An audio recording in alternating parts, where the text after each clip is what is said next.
That shit crazy. I relearned how to read. You think that's easy? Huh? My glorious leader. It's been a minute. Retired streamer back from the grave. 3 days off is crazy. What did you even do in 3 days? I didn't do shit. I just I slept like 12 hours a day. I'm not even gonna lie to you.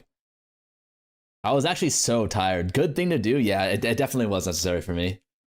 What'd you read? I read The Count of Monte Cristo. I'm here for my vengeance. You feel me?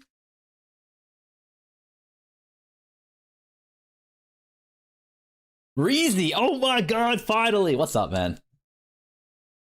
What's up, big dog dog? You did not read that whole book in a day, brother. It's like 300 pages. If I read like 10 hours in one day, that's literally 30 pages an hour, man. Like, what do you mean I did not do that in one day? Like, that shit's easy. If you can't, like, if you can read at a first grade level, you can read 30 pages an hour. Read this, 190 stream streak? Holy fuck. Only 30? Yeah, that's what I'm saying. Like, I'm slow. Like, Haley could probably read that shit in like 5 minutes. It's 1116 pages. No, it's like 300 pages. Yeah, but you're dyslexic. That's what I mean. So like, if you factor in the reading disability, like that's a fair amount of time, no?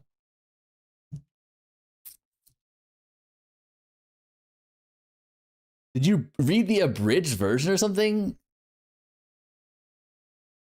It's not that long. Like, there's not that much shit that happens. Essentially, like, the TLDR for the book is like this dude's like trying to marry this woman and then like become a captain of this shit.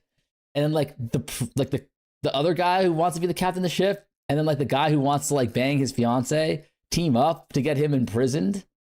And then he spends 14 years in prison, meets this like rich monk, breaks out of prison after the monk dies, finds like this hidden treasure that the monk knew about, and then gets his revenge. It's like, there's like not that shit. There's not that much shit that happens. Barber ready to Riz in the hideout. Let's go. Okay. Riz in the hideout? What the hell does that mean? I've never read the book, but I know that's not what it's about. Isn't that the plot for Old Boy? I mean, no. In Old Boy, doesn't he have sex with his daughter or some shit? I'm a POE2 player. Should I play the new POE1 league? I don't have a PhD, so I'm not as qualified for POE1. Yeah, just play it.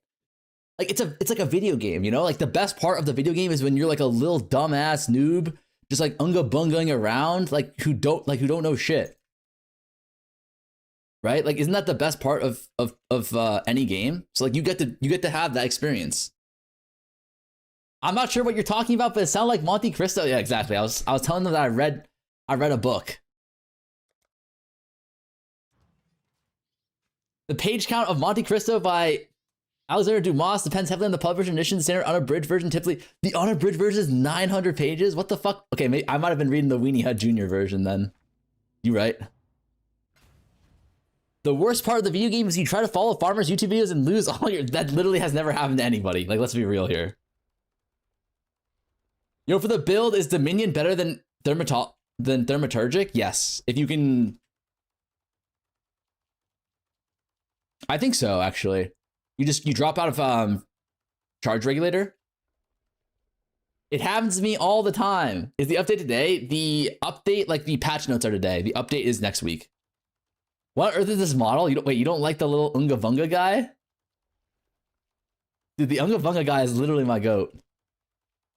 Wait, look at him go. Do I have a Mage Blood on here or what? How do you open up my inventory? No, this isn't even with Mage Blood. If I had Mage Blood, I'd be even faster. Like, watch this. When I hit the NOS, like, look at me run.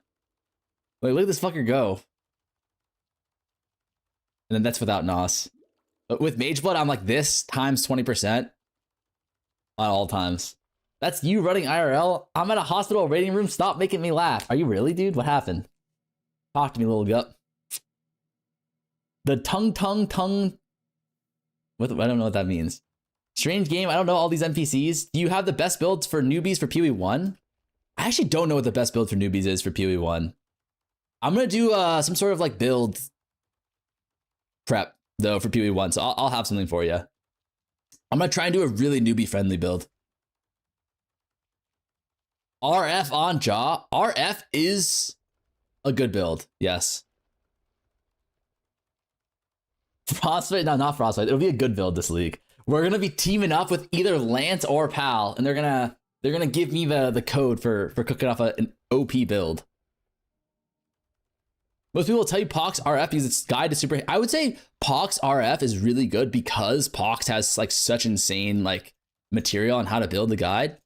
But I wouldn't say it actually is that noob friendly though. Like there are a lot of mechanics that you have to do.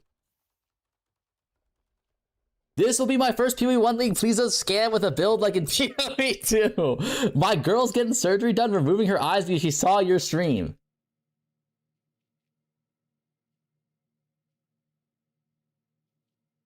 Like, are you blinding her because like you don't want her to run away with me or something? Don't worry, buddy.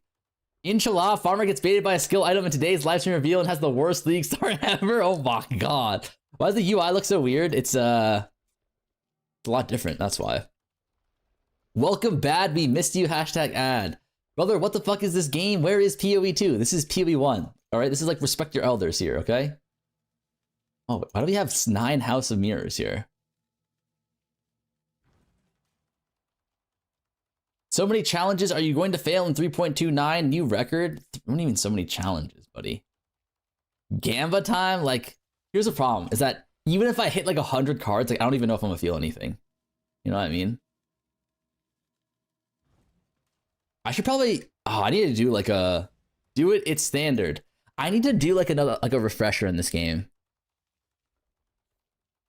How do I get the player model you're using? I think you have to pay for it. It was like 10 coins or some shit. But this was OP for my build because it was Unga Bunga protection for Blade Vortex.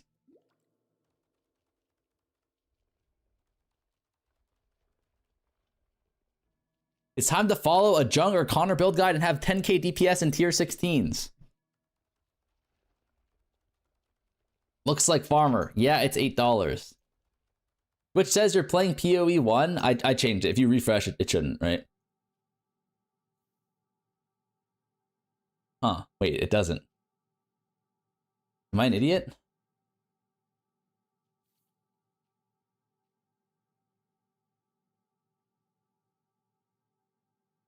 There we go.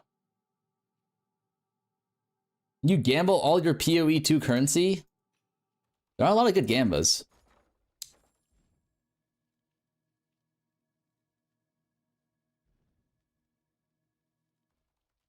What is brother doing in POE1? Souls, are you playing POE? Are you a POE2 onlyer? You don't have drops on. What do you mean I don't have drops on?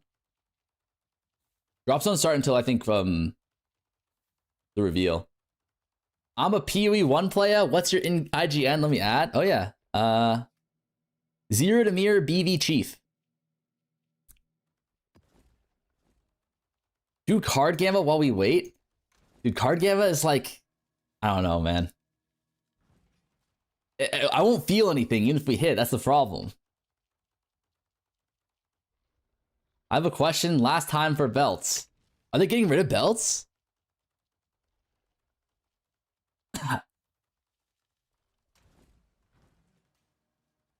Like, wait, the shrine belts are getting out of the game? Oh no.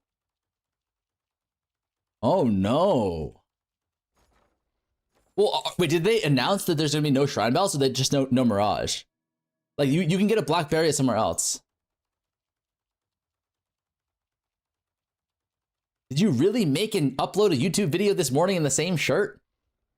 What the fuck is X Farmer Wide? What am I looking at here? Yeah, I did. So what? No Mirage, no Black Varias. Oh. Can't add you because I've reached the maximum friend size. How do I fix that? This.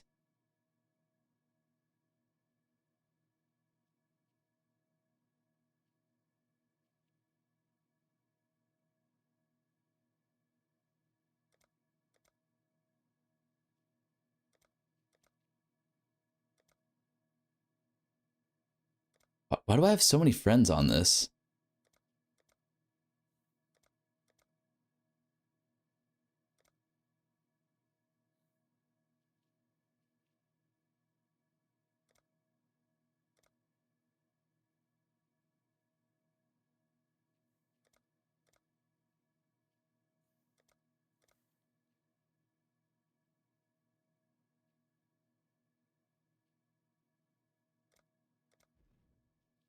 All right, let's see.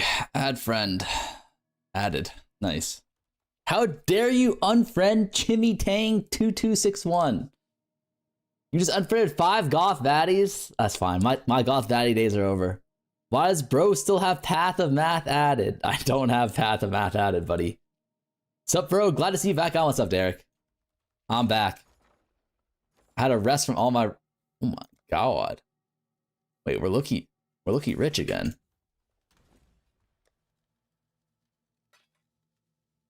I feel like the way divs look in this game look like shit, but at the same time, they look kind of good, no? Like, they look like shit objectively, but there's like a certain quality to them that like makes them look a little bit like older and like... but like nicer in a way, you know? Like, I actually kind of like the way they look. The way mirrors look are like the same, no? I feel like Exalt orbs look better. I think Chaos orbs look better too. But the Divine orbs in POE2 look way better. And so do the annulments. Like, annulments in POE2 actually look like they're worth something.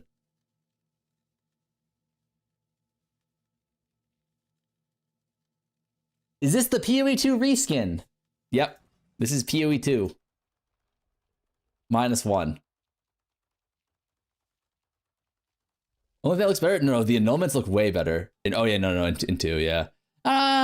Yeah, pretty much just the exalts. The exalts actually look like they have value. I agree with that.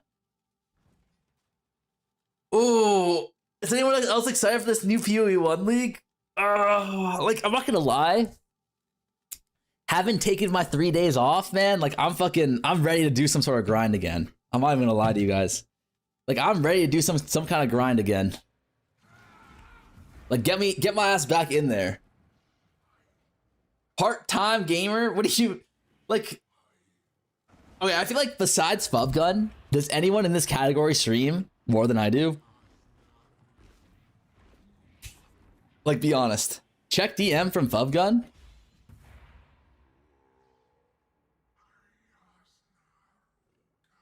Nice thumbnail, bud.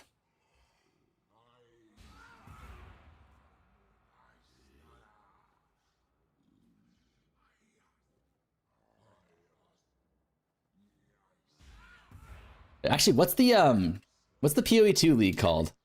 Or the POE1 league called? POE1 new league reveal.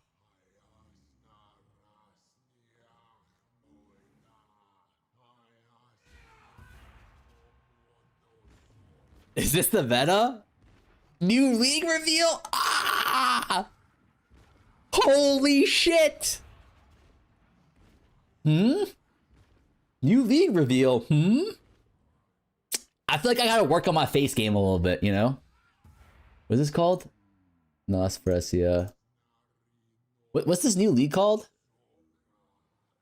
Curse of the All Flame. Curse of the All Flame. They rise again. Let's just save this.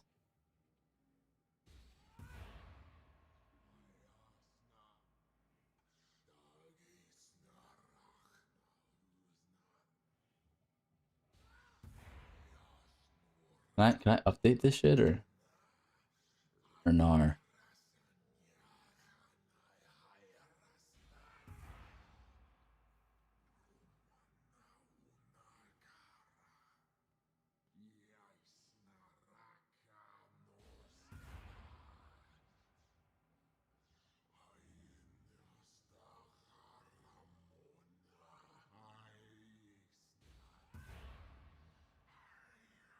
No one luck, okay.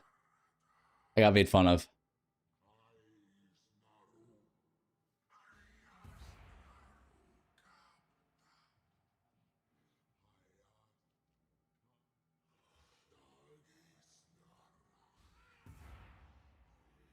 Oh, we're back.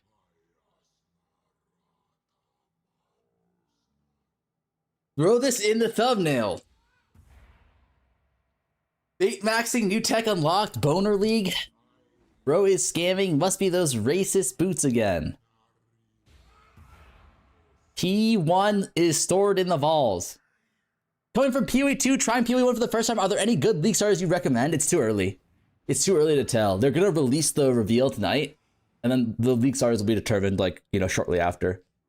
Oh, the drop shared between POE1 and 2? I think so. Yo, can you add this emote, please?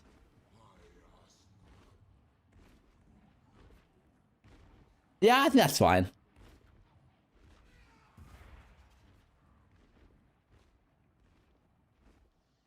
Like, we need to see the patch notes first. You see this guy? Is he doing anything right now?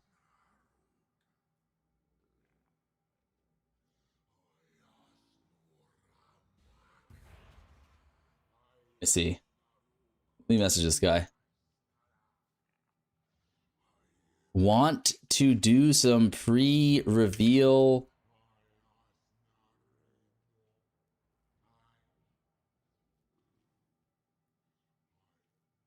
All? What is it called? What would you call it? Like teaching? He's gonna do a little coaching.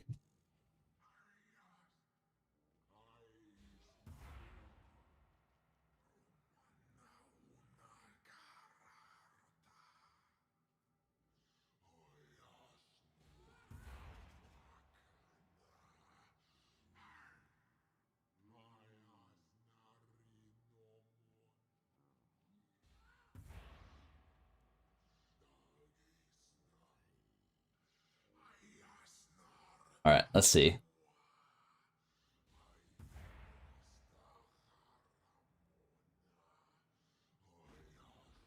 Let's see. Call on him.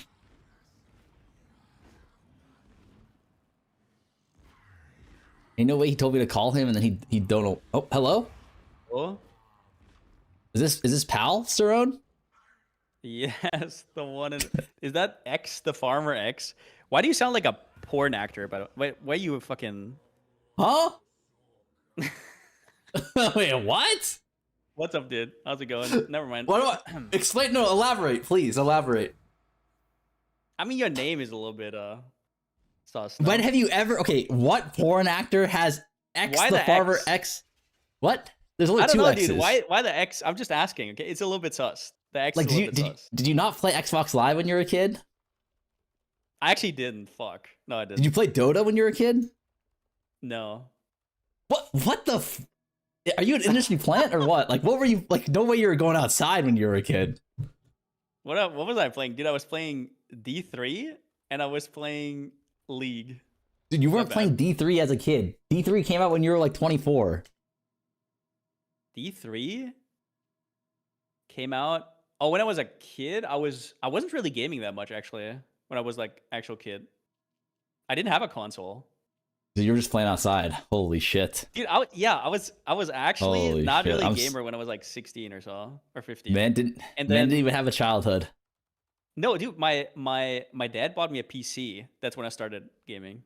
I remember. Oh, fake gamer. No, that's actually pretty cool. Yeah, what do you mean? I'm just not a console cuck. Yeah. No, I mean it's fine, man. Like you're not a real gamer. That's okay.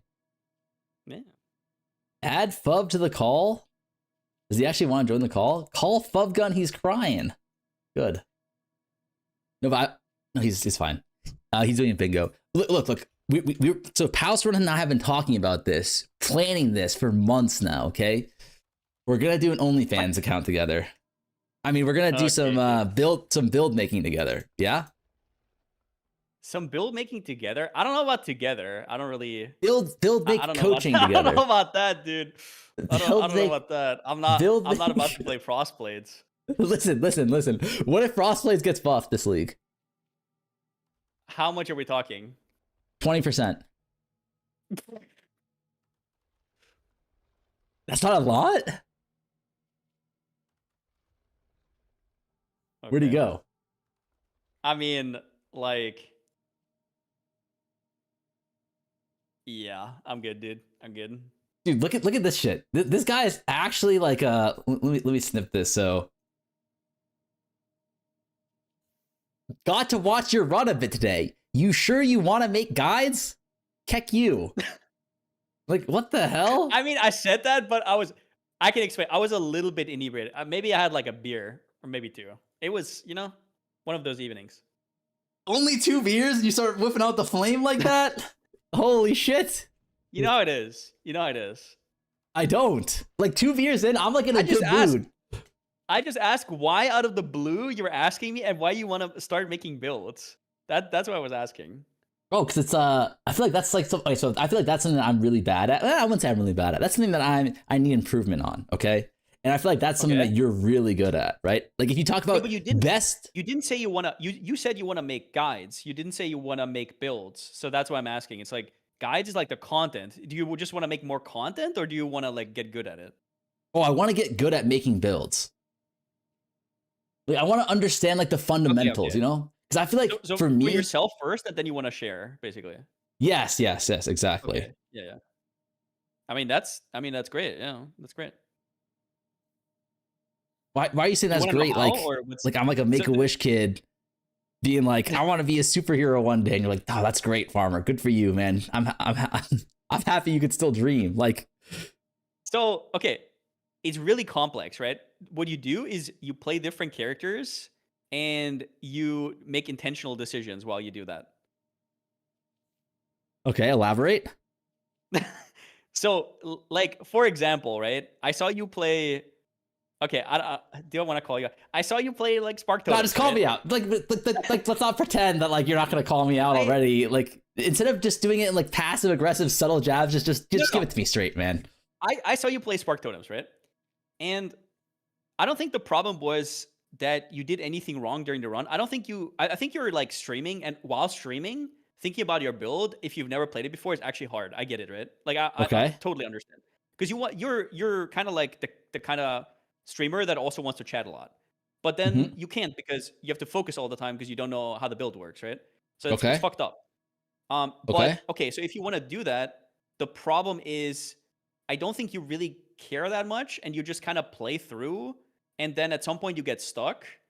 And it's not just that you made small mistakes. That's fine. Everybody does. But like you probably didn't do any research before. So you didn't even know Grim Pillars is just infinitely better than, like, Spark Totems is so bad in campaign. Like it's not like you were that bad. It's like Spark Totems is just not that good. But you should have known that before, right? Because you want to think about it before, right? Yeah. No, I wasn't trying to go Spark Totems. I was trying to go Grim Pillar. We just we skipped the guaranteed Grim Pillar, and it was too late for us to go back. Yeah. That's what I mean, right? That's what I mean. It's just there's just a few small things, and it's once you start caring, it's not that hard. Like you're not a stupid guy. You're not stupid. Like you just start caring, and then you just get good. That's okay. But I wasn't trying to make I wasn't trying to cook something up there. That was just like a meme thing. I mean more like on League Start, for example, right? Like I guess like what I'm trying to figure out is like I feel like you, for example, have a lot of varied varied builds, right? Like you don't just do cuck totem stuff, right? You do like a bunch of other stuff, and like I'm more curious on like what is your process, for example, like for example on like this new League Start, once we have like say we already have all the patch note reveal information, there's like one, I mean like arbitrarily there's one skill that like looks really good to you. Like how do you go about figuring out like number one, numbers wise, like what looks good, and then number two, like what's your next step after you figure out what like your starter is? Well, it's mostly just POBing. It's literally just the process of, like, I do a lot of POBing, and most of my POBs just don't work out. They're just shit. And then I park them somewhere, and whenever patch notes come out, I put like it's like a filter that you just realize, oh, this happened. Maybe that one POB that I tried to make work 2 leagues ago is now actually better because it got small buffs, right? And that's about it. That's all you do. It's literally a numbers thing and like a intuition thing. And I guess I'm really, like, I don't even consider skills that I don't like playing. So I already discard like 80% of skills right away. Where, for example, when Molten Strike of Zenith was good, it was a really good skill, right? But I just discard it because I would never play that shit. And that makes it a lot easier when I'm like self-aware about what I like and what I don't like, right? So when okay, that makes a lot of sense. So you start off with like I mean that makes sense, like that process. But when you say like you POB it, are you doing like, are you just like at the point now where you know like, okay, these are the clusters, and like you kind of have like a blueprint in your Yeah. mind of like, you know, I'm sure connections you have that in between. P2 as well, right? Kinda, like, I'm sure. Yeah, Like, definitely. you have your clusters that you go to, you have your, lethal pride setups that you go to, like your timeless jewel setups that you go to, you have your pathing that you go to, you just do it over and over again, and at some point you just yeah, it's just shells, right? It's templates, basically. And you have templates, and often, if a new skill comes out, you already have a different skill that's just a little bit different, but has the same scaling, and you just copy it over and change a few things around. That's literally it. Mm. Okay, I see what you're saying. Are you using like are you doing a lot of like the nerd like POB stuff as well, like with like the power scaling, like the power nodes shit? Or are you Yeah, mostly yeah, just you going have off of to. your head? You Oh, have okay. to. It's OP. It's OP. It gives you so much game sense. As in, like you kind of, it's like a heat map, right? You know, and it's in PoE2 as well. There's like a heat map of what people are using. This is just different. It's like a heat map of what's good for your build, and it also helps you build like templates and whatnot, right? Yeah, that makes sense. Power scaling So is you're OP. okay. So you're doing a combination of just like the like POB off the top of your head, and then also of like the actual tools that the POB gives you, right? Um, Yeah. But like what? the hardest part Mhm. is, I think, to discard certain skills that you just know you're not gonna like or that are not gonna be good on league. The hardest part is like league starters. League starters are fucked up because truthfully, you can make most things work in endgame if you just throw currency at it. And sure, some builds are better than others, but like you can make it work. But league starters, you have to know what to discard. Otherwise, you keep testing dog shit and you waste your time. That's probably the hardest part. Okay. So I guess like one thing that you were telling me is like you have like a like you look at the numbers, right? Like, Yeah. are there kind of breakpoints that you look at for like, for example, a league starter? Are No. you like, I'm not Completely playing this unless it completely has like, completely depends. Depends. For example, if you have like a totem build, right? A totem yeah, build is at a boss, and you put down the totems, and you can literally chill in the corner, and you always deal damage, right? Even if it does yeah, mechanics.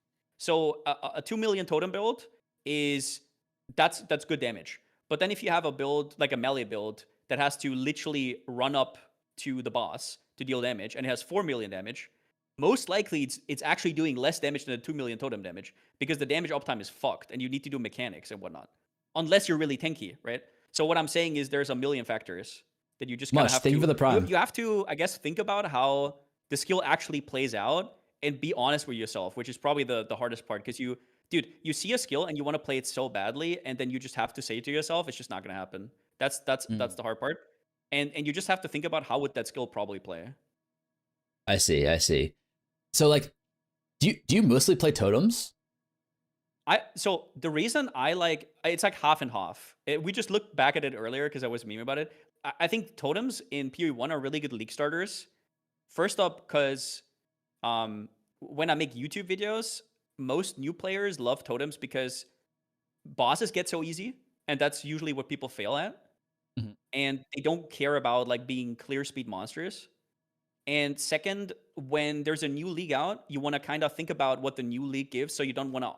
It takes away a lot of edge from your gameplay. It's just so fucking easy and so cozy. Um, but that's just what I like about totems. I don't know.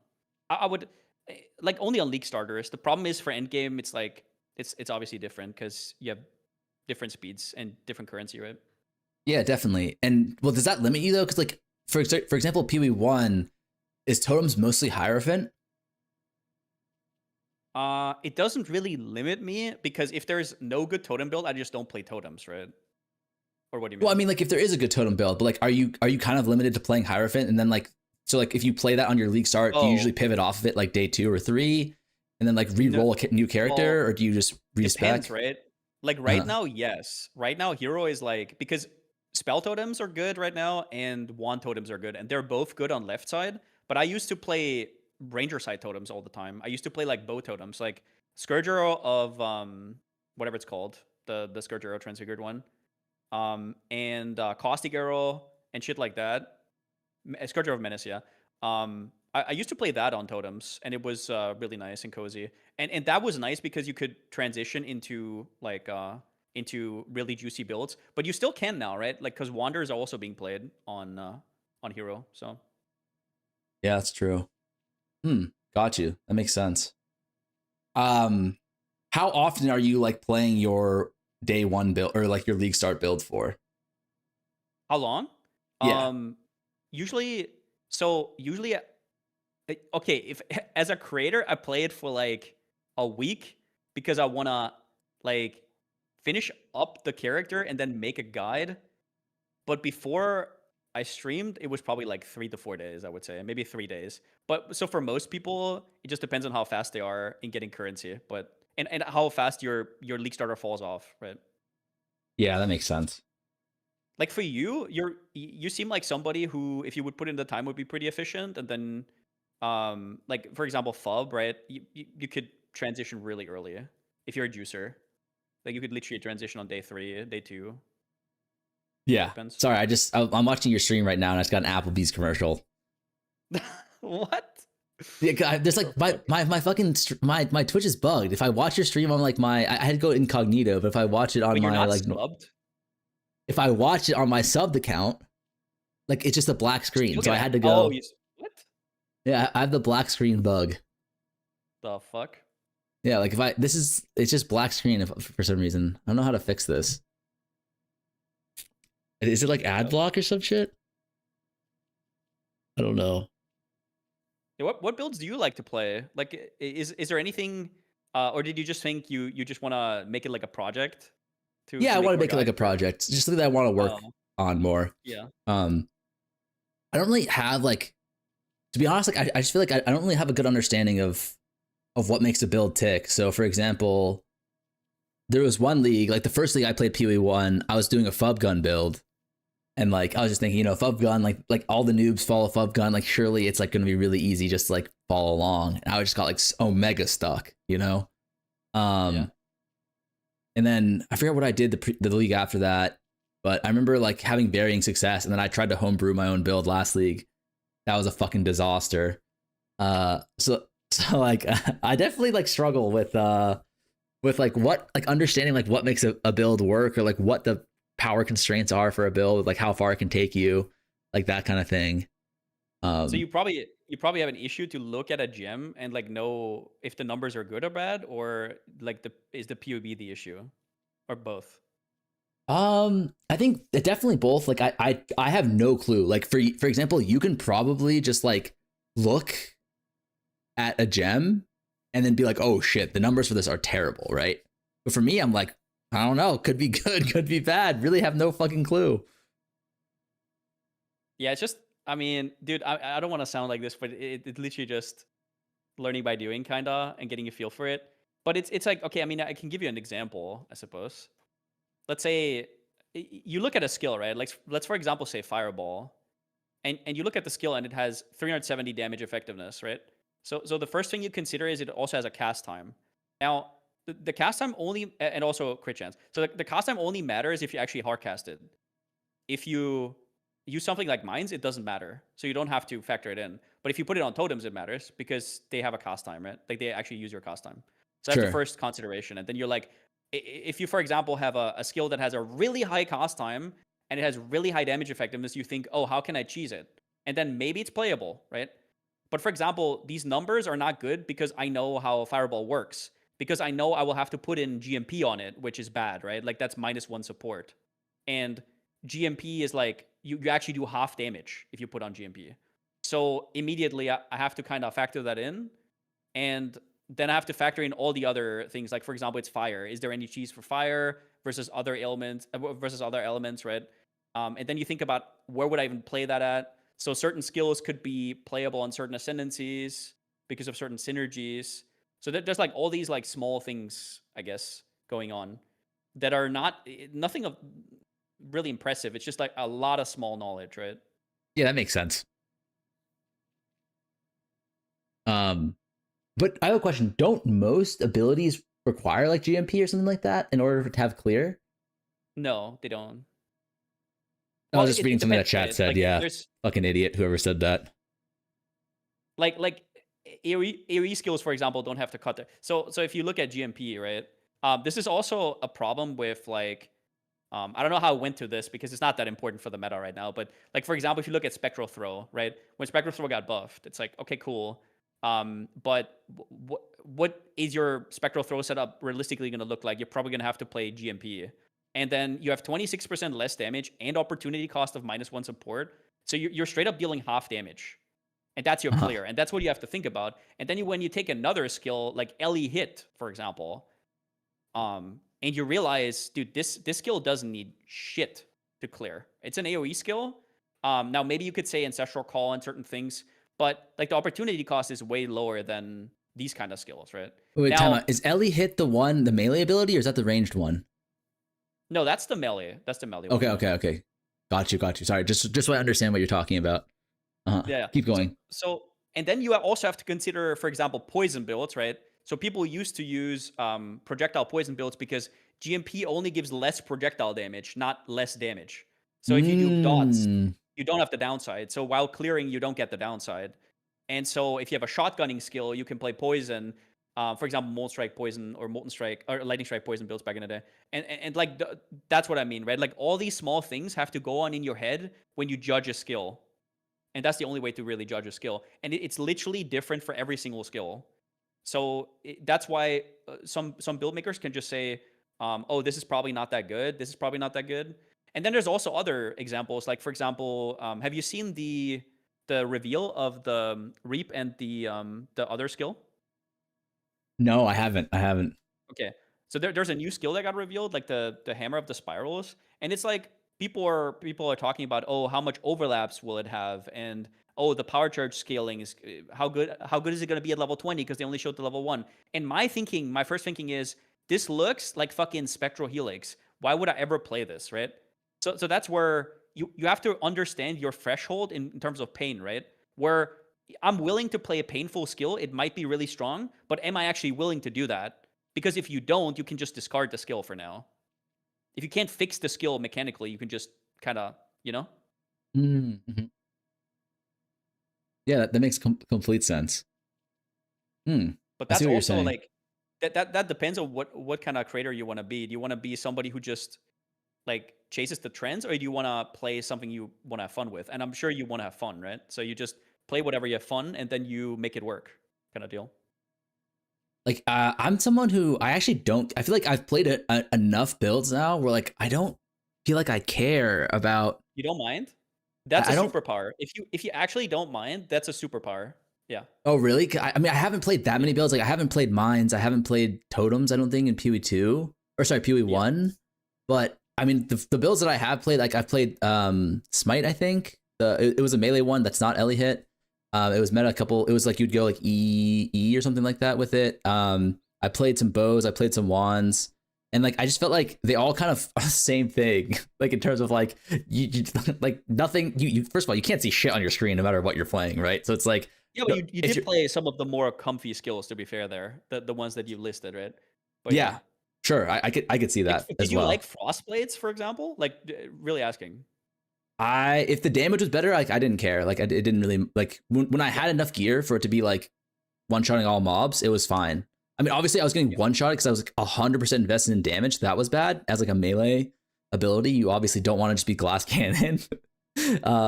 But in terms of like the actual like play style, like yeah, it felt kind of like, I mean, that's kind of what I mean. It's like all the melee builds kind of felt the same. Like I imagine if I played Ellie hit instead, the only difference would just be like I'm tankier or like I do more damage. Yeah, I mean, Ellie hit feels great, right? Ellie hit feels great. But what you're seeing is mostly just like the top 10 skills, right? Like because you're not that deep into. You're like you see the skills that everybody wants to play anyways. So I'm just asking, would you be willing to play Spectral Helix in Endgame or some shit, right?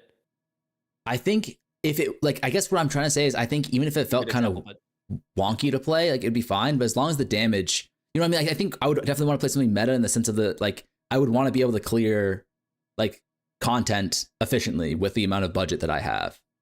Yeah.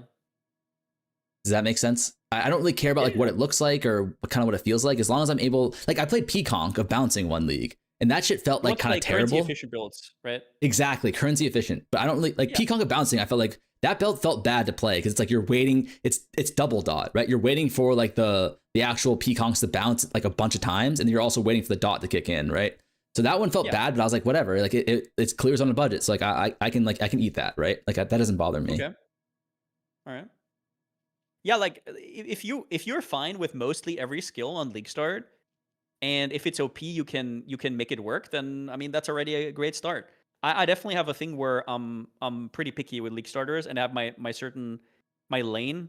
I don't really like melee League starters at all. For example, I don't really like strike skills, and it's mostly because I want to have comfy bossing. So for me, some skills don't really come into questions. Come into question. So you already have a great like foundation. Then you're chilling, right? Yeah, I mean, I think so. Like, I think it's good to be like have, but maybe it's like also a bad thing, right? Because it's like I don't know what I don't know, so it's like the reasons for why you don't want to play certain skills. I'm just like, duh, you know, like whatever, like that sounds fine to me. So like, Yeah. for like why you don't want to play melee skills is like probably why I shouldn't have played Frostblades last league. Like I just wasn't, I Maybe, just didn't yeah. have the But like knowledge for why it's the thing bad. is, I can tell you whatever I want, right? Like this game is so subjective. Like you look at Twitch chat and everybody has a different take on stuff, and that's because at the end of the day, it's like it's not that easy. It's not that objective, actually. Mhm. So it's kind of like learning by doing a lot. Yeah, that makes sense. I mean, I think that's like something that I'll have to figure out. Like, I think 100% is I have to just do it to figure out like what I like and what I don't like. Yep. I think more so like I think what I can hope to learn from you. I mean, obviously not all through today is just like how to make it efficient, right? Like efficiently go about like go like for example, like what you're saying is you'll create a POB, you'll go through it, and then you'll be like, yeah, Yeah. this is shit. I'll put it aside. Like I guess I really am curious about like that process of like how you go through the POB. Like obviously like You the know, you could numbers. start. You could Mhm, start like looking at, for example, two odds runs or people who do a lot of two stone runs and go through their POBs and kind of like, especially people who do Act 1, Act 2, Act 3, and learn progression first and think about why do people pick what they pick and then slowly build from there, right? mm, And it's also probably a good idea to specialize in something and learn that first, like one archetype, and mhm, then kind of go from there. mhm. That'd be a good idea. But yeah, Yeah, that makes progression is sense. big because like if you want to do well on League Start, you need to know what you're doing. A good League Start tree versus a bad League Start tree is a huge difference. Got you. Got you. I think that's a great idea. I think one of the Yeah. things that I was kind of curious about, like, I'm not sure how you go about this, is like, how do you deal with like itemization? So, for example, obviously, like uniques or sorry, rare items are pretty simple, like, especially like Yeah. weapons, right? It's like you either go flat or you go like percentages. Like, how do you deal with like unique items though? Like, because there's so many different like broken and like So undiscovered whatever interactions. Like, how do you go about like figuring that shit out? there's a list on POB that approximates how rare a unique is. Is it a tier 1, tier 2, tier 3, and whatnot, right? Mhm. Um, if it's a tier 4 or tier 5, I put it in my earlier POBs somewhere, right? If it's a, where is it? Where's the list? Dude, the reveal is soon. We're probably Oh yeah, no gonna worries. wait. Is the Whenever, reveal no, it's in an 12 minutes? hour, I think. Oh, we're chilling, right? Yeah, we should be Are we? chilling. Oh yeah, we were chilling. Wait, let me find this. Yeah,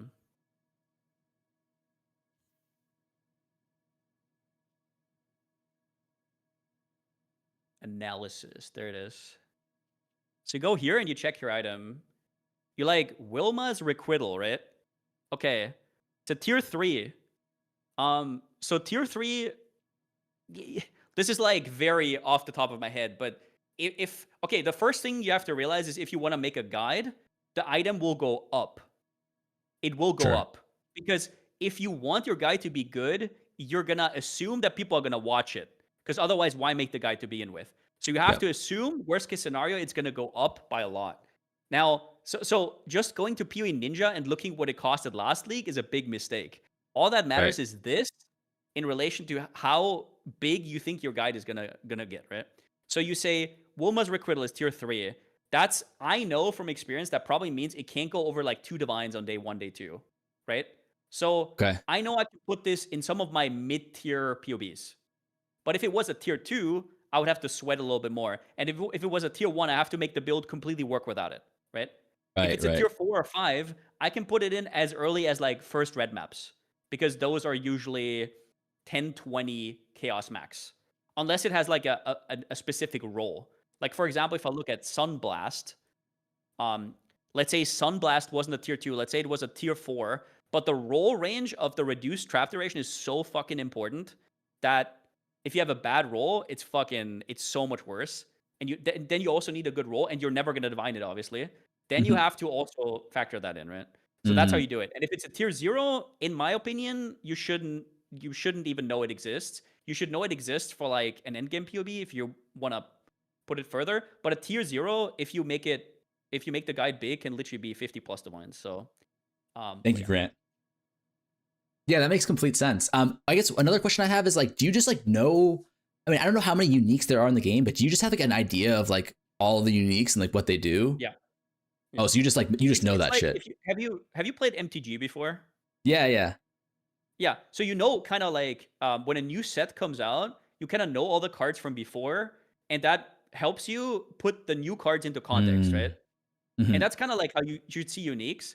So right now, you should probably like kind of look through uniques and look what people are using and why they're using it. And also, like I said, progression is important because there's some uniques that are dog shit in endgame that are insane early game, right? Hmm. And kind of know why people are using what, and then from there you can kind of build up. Whenever there's a new leak out, you're gonna look at patch notes, and everything's kind of make more sense, right? Yeah, yeah. And then you also only have to learn like 20 more uniques or whatever versus having to learn Yeah, like exactly. 1,000. You just But need no clue. the base, right? And it's also important. Well, okay, the I guess the min max would be that you know weird interactions, right? Like weird builds that people do. And if you're somebody like, I love going through YouTube and like what creators have to like, even if it's a wonky build that you don't think is playable, it could be playable in 4 leaks. So you want to know what they have to say, right? And then you kind Mm. of like, oh, that's a cool interaction. Let's save that up for later, kind of deal. Put that in the And memory bank. that's when you get really good, right? That's like the next Mm. level. But for now, just knowing like the base, like the baseline of everything is probably enough. Got you. And when you first started, I mean, like you've done this over years, of course. So is there any sort of like I guess I would just do the same thing I did in POE2, which is just like look through the unique list. Yeah, that makes sense. Yeah, no, Got I you. don't know if I would do that. I would like start evaluating the meta. Like look at the last meta and look at what people were playing, go through the PoE Ninja list, right? And then kind of go from for the most interesting items, and then understand why they're using it, and then at some point you can fill in the blanks. But if you just go over the items, I don't know, that kind of sounds like schoolwork. That sounds like fucking learning the items or whatever. I don't know if that's a good idea. Okay, got you. Yeah, that makes sense. Maybe. Maybe just like pick it up over time. Yeah. I You could do it see. if I mean if you want to, you can do it, sure. Got you. No, no, no. I mean, I think I'll probably do a variation of that where it's like I'll probably like say like how I think I'm gonna take your advice and I'm gonna try and figure out like one archetype that I want to learn really well, Yeah, and yeah, then there for I can sure. just kind of figure out the uniques that work with that archetype or whatever, and then learn those really well, and then whatever, and then it just kind of becomes easier and easier. Yeah, It's a and good idea. the hardest part is that there's so many knowledgeable people in this game. If you actually listen to what they have to say in their videos, right? Like even if they're waffling, they have like really good small context clues that you just won't learn other than from people who've played, for example, the same archetype for 10 leagues in a row, right? So the hard part is if you just consume it through POBs, you're probably not going to learn that much. If you actually listen to what they have to say, then you can put like you can get a lot of valuable information through that as well. How much time do you think you spend like watching other people's like build guide videos? All the time. It's like fun. It's like just fun. Oh, okay, got you. That makes sense. What do you okay, I guess last thing I can ask is like in terms of like, the archetypes, like how do you determine if it's going to be like currency efficient, for example? Like um You make the shittiest like you put on the shittiest gear imaginable, and I mean like rare life. You can put in nowadays. You can probably put in a 6 link, yeah. Um, like only put quality on some stuff. Show him an example. I don't know, dude. Like what did I pop recently? Was this the waggle? I think this was waggles. This was my non-crit. Like you just put on dog shit. No, this was too good. Maybe this. Yeah, so items like this. You put in items like this. This is especially helpful if you're not somebody who really understands what the numbers mean, what they translate to, and if that's good or not. You can literally just make a template change around a few nodes, and then put in absolute basic ass gear and see kind of how much damage it does. The problem with this is you have to know how the skill works, right? Every single time. Because not every skill is actually translates here perfectly. Like, for example, this skill has abnormalities, so it's not actually going to do 4.6 mil. And some other skills are more straightforward. And for example, if you have a totem skill, you have to put in, like, this is the damage per totem. So you have to put in count and then full DPS, right? Stuff like that. So it's not easy, but it's like, I think it's a good starting point. Just dog shit, like absolute dog shit. And this is a problem, but you do you know much about POE1 crafting? Yeah. Okay. Then you're chill. That's already great starting point, because like what you will always see with people is they put these fantasy items in their POBs, and the fantasy items maybe aren't even powerful, but they're just fantasy because you literally cannot craft them the way they made them, right? Yeah, But yeah, I know what you you already mean. kind of know, and you have the expectations, and then you can kind of say, oh, this wand is going to be easy as hell because I don't need +1, and it's early on, so I don't have much increased damage anyway, so I'm just going to compensate with some increased damage, right? Mhm. And that's all you do. And another thing that helps you, which is something that Reddit hates, is never waste time putting resistances on all your gear. You go to config and you put in +300 to all resistances. The only caveat is that you have to remember to count your suffixes and if you can actually cap your res. But if you're constantly wasting time putting res everywhere, you're wasting so much time. I see.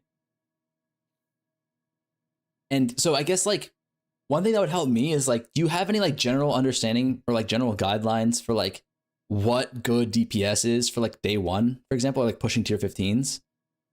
Like I Because you were said, talking, it completely, you can't really say it. It completely depends on the skill. How much damage uptime does it have, right? What I said earlier about totems having more damage uptime than a melee skill and whatnot. It's like, and also, where are you at the end of day one, and what is your expectation of what good damage feels like? So, not really. I don't know. okay, You gotta play the game, man. You gotta play the fucking video game and just test it out for yourself. Play a character and then put it in POB, and then you can kind of see, oh, so this is how this much damage feels like. Like, you know how you got you. import characters, right? Yeah, yeah. Yeah. Okay, that makes sense. Yeah. Um, and when you test out a character, are you going to like tier 16s, for example, or are you like doing two stones? Like it's kind of hard for me. I've heard like two stones is a bait. I've heard like, you know, two stones is like the gold I do it standard. similar Like, to Fob. I think Fob said this. I literally just unlock everything. I do tier 1s, tier 2s, tier 3s, tier 4s. But uh, I'm not really currency endy. I mostly just have a smooth bleak start. So maybe ask Fob about that. What the okay, most efficient is or whatever. Yeah. got you. And do you have any like archetypes that you would like suggest for me to look into first as like things that I like are easy as like, you know, new build makers? I mean, ask me after patch notes, I guess. But Okay. uh, I think you would like bows and wands. It's just right now bows are a little bit in a rough spot, right?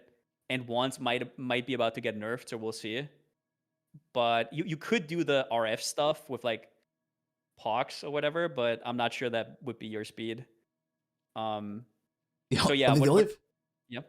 the only problem with bows and wands is like I don't want to accidentally eat like a fub gun tax for like, you know, because then it's like you're not really currency efficient then if you're not playing Okay. the fub gun build and you're So eating the fub gun tax. let's talk tax, right? Tax doesn't really exist up to a certain point. Because up to a certain point, you should plan with like dog shit items anyways. And Mhm. dog shit items look the same on every build, right? So for example, this is a mana stacker. Technically, I have like 5k mana, but you'll see my gear. I have all crafted mana. None of this is mana gear, right? So where's the tax there? Even if 90% of people play hero, right? So you should plan around that anyways. Because if you want to make guides eventually, you will get taxed on your own gear. You know what I mean? Yeah, yeah, So that's if you're true. expecting your guy to do well anyways, then you have to think about that to begin with. It doesn't matter whether FUP also plays your build, right? Well, but like, yeah. So like, but this is like kind of like day one stuff, right? The gear setup that you have here. Yeah. Like this is like pre-juice, right? Tier 16s. Yeah.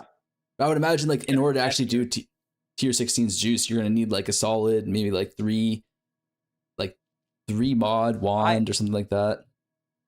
you should. I mean, if you want a good starter, you should probably be able to do tier 16s on S gear, but um, it, it doesn't mean you have to. But most builds can if you build them correctly. I feel like. But Got like you. it's also what kind of tier 16? I mean like really easy content, Mhm. and then you just go from there. And the items after, I mean, sure, if you, but once again, you go to the unique list and you just kind of have to feel it out. Is it tier 3? Is it tier 4? Right? Where does it drop from? If it's a boss drop, will it be accessible? Yeah, yeah, yeah. Would you say like almost every starter has like a at least one or two uniques to like enable it? I mean, depends, dude. Like, it could be anything. Yeah, most likely. Yeah. Okay, okay. No, It's I'm like, like that's probably a little bit too like hypothetical. yeah, it's too hypothetical. I mean, like, it's a problem. It's the same with like most advice. It's like 90% of my answers is it depends, or I'm being intellectually dishonest, right? Yeah, yeah, that's fair. That's fair. Okay. No, I think that helps a lot actually. So I think just plan to have all of my builds or like every build that I test out be good enough to get into like tier 16s non-juiced with like Look at literally what people two are doing mods. who do, for example, two stone runs. Now, I'm not Yeah. saying that two stone runs are the best representation of a league start necessarily, but they are really good to like learn how setups work and how they look like. Look how these skills look like at which of what stages, what their clear is, what their damage is. Do they actually kill rares or do they just shield charge through and kill 0 rares so they're gonna make no currency in endgame, right? That kind of shit. Yeah. And then look at their POBs and how they level, and then make your own POBs. And whenever you click a node, you're like, oh, is there a reason for me clicking? What's the reason for me clicking that node, right? And whatnot. And then what you can also do if you're less experienced, if you're looking at all these racers, right? Like for example, two stone runners, you'll see they never take life nodes, right? Never, because they don't have Yeah. to. They're good at the game, and they're not gonna die because they know Don't get mob hit. types. Mhm. Yeah, they just don't get hit. But you can take life nodes. I take life nodes while leveling all the time. And does it matter? Not really, because I'm probably also a little bit over leveled anyways, because I don't know the layouts perfectly. Mhm. So taking those extra life nodes is not going to stifle me anyways. So you take a few life nodes, and all of a sudden your leveling also feels a little bit smoother, right? And Mhm. then you get better and better at the game, and you can slowly discard them. But yeah, that also helps. Yeah, I guess that was something that I was going to ask as well. Is that like the racers, like the two stone guys? Those guys are like all glass cannon, right? In terms of Yeah, like yeah. they. So is that something that I have to factor in as well? Like when I look at it, because like for example, if I look at Havoc or Ben or whatever, right? They're like literally never getting hit by bosses. So it's like me on the other hand, like it's going to feel a lot different. So I guess like how do I factor that in if I'm using them as like my example? You should. Well, are you somebody who doesn't mind dying, or do you hate dying? Listen. Oh. I'm just. I mean, I saw you play Frostblade. I'm just. It's a good question. It's Listen. I do not care if I die. Like we have 6 portals. Like I don't care if we use them. You know what I mean? But at the same time, it's like then at a you're certain point chilling. that becomes inefficient at a certain point though. If you're 4 portaling every single Yeah, yeah. map, then like fuck that. It Like you is. just. But So, okay, first things first. Are you somebody who would buy a carry on a boss? yeah, yeah, for sure. Okay. Then you're also Like chilling. See, like you have the best, like it's gonna be easy.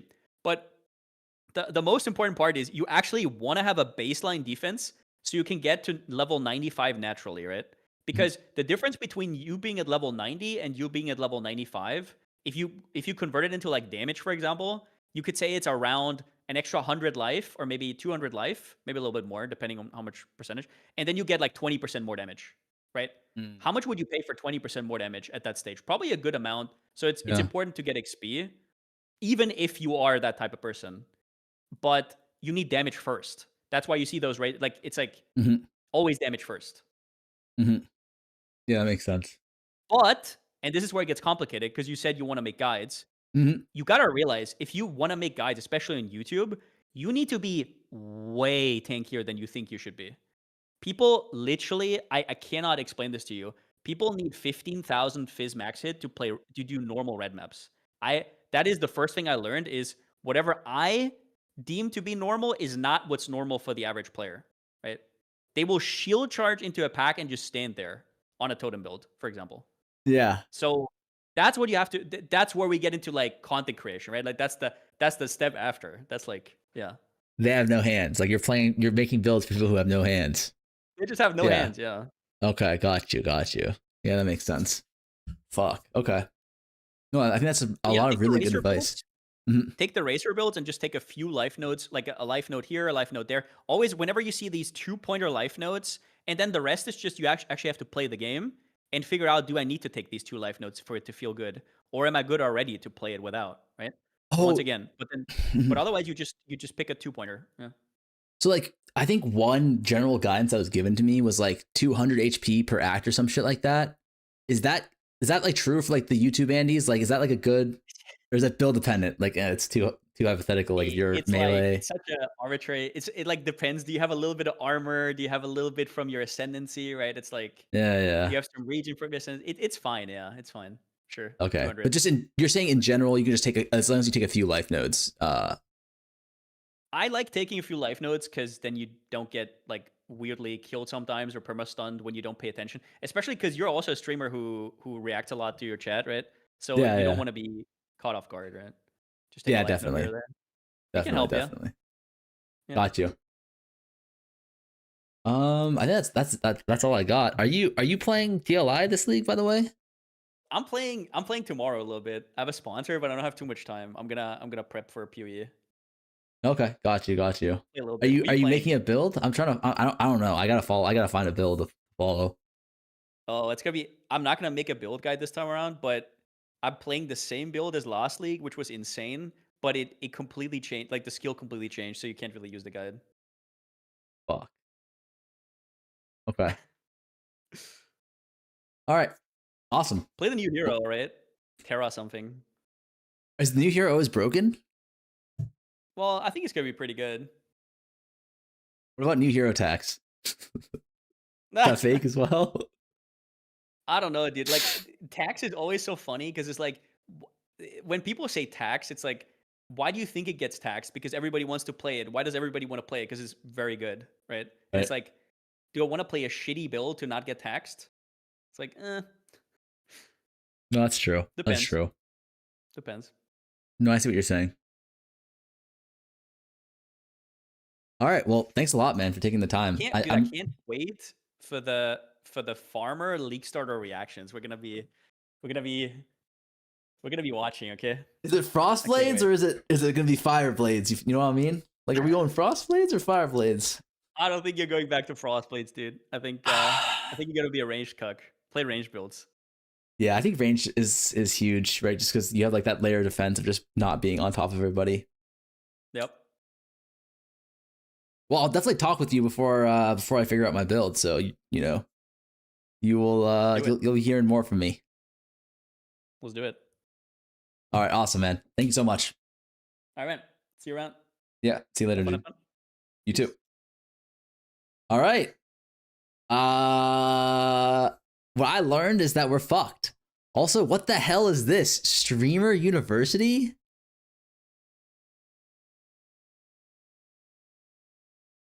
What the hell is this? Yo, stable Renato. This guy is the isn't this guy the fucking the League of Legends where he's like making my way downtown and he's like dancing and shit, like doing the jungle. Wait, this is actually kind of cool because I always am logged into Twitch, so like I never see like what's like the meta, like what people are doing. But holy shit, dude. This guy has 300k viewers right now. And he just started a stream 18 minutes ago? What the fuck? That's insane.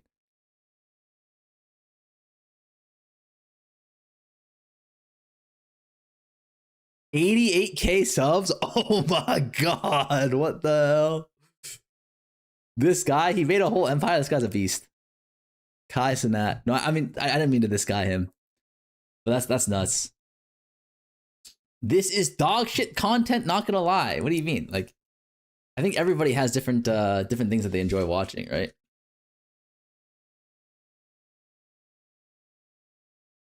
Do Asian Americans watch Kai Cenat? I personally don't, but I think his demographic's like a little bit younger than me. Play this build unkillable. What is this? Unkillable DPS.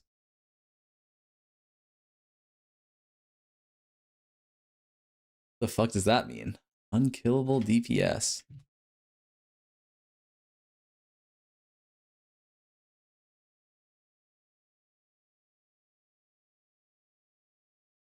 Tornado shot?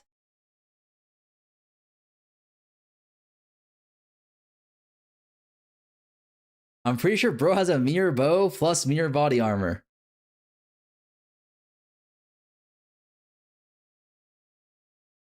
League start viable. Is this league start viable? Hello, Mr. Far. What's up, Modi? Yeah, good league starter. Bro, this is gonna cost you a nut at least.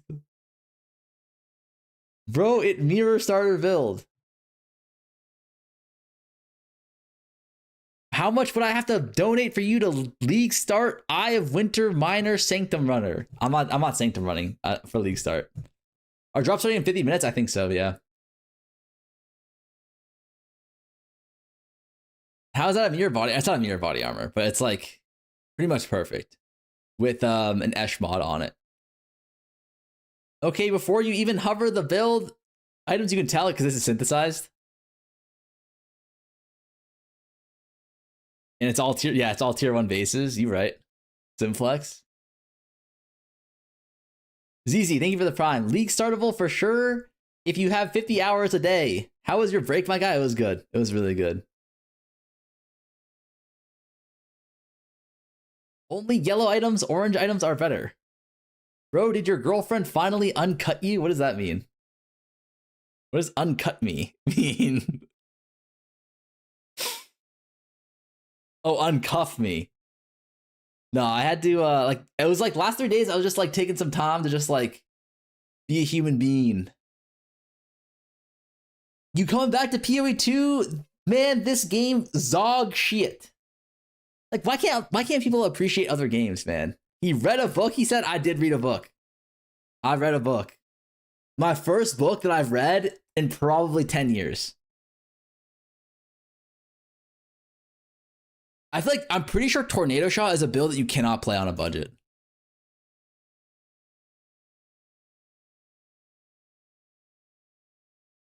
This is highest cap. Okay, honestly, Solus, you must have been so sad because everyone was building minion last league, but not for like minion builds. So you actually got Blade Vortex taxed, no?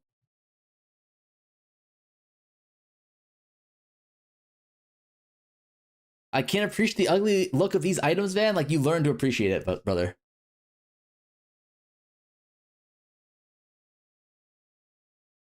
I keep telling you nudie mags don't count as books. Okay, Nicholas, you have to be like 60 years old, man, because like I did not grow up reading, like looking at nudie mags, man. Like, what the hell? Like, I had the internet as a kid. Self-help for video game addiction. No, it's not video game addiction anymore. It's now, like, think about it. If I play too much video games, I'm not a video game addict. I'm not like a basement dwelling little piggy. Okay? I am a workaholic if I play too many video games. Wait, what the hell? 10 co-streamers with pathofexile main broadcast? What's going on here? Last week was Infinite Money Hack with Syndicate Emblem. Why are you not co-streaming? Wait, how do you co-stream with them?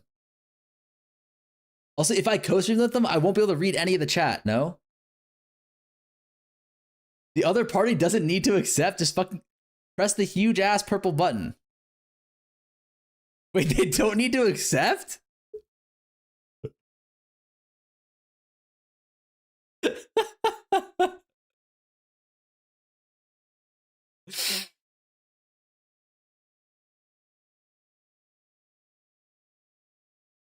That's crazy, dude.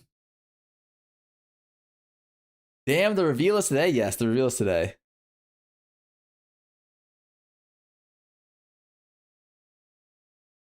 Why did you just diddy the main stream? We're yoinking them. We're touching them. Anything for money. Hear from co-stream. Like, I don't think this does anything, though. If everybody's co-streaming, like, isn't nobody co-streaming? You know what I mean?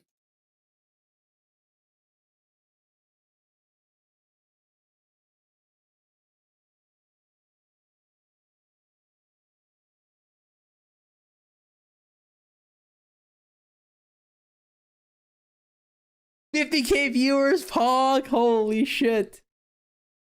They have to find your stream and hit the code. No, apparently they don't. Co-stream with Kai Sadat. Not gonna lie, you're my favorite POE2 streamer. Now you jump ship. I didn't jump ship, man. Like, you can only, like, it's like, this game is like, the beauty of these games are they're cyclical, right? Like, if I just play this game 24/7, 7 days a week for like every single day, then like I would get so like sick of it. But the beauty is, like, I nerd grind this game for like a month and a half, maybe 2 months if it's a great league like this one. Then, like, god damn, it's awesome, because then like, you can just take like a 2-month break. I got called POE2 Taurus yesterday. You are, buddy. Hey, little gut stopping by to hate watch for a second. What's up, Wheezy? Mr. Weezer. 43 minutes? What's Fav up to? He already made his bingo card?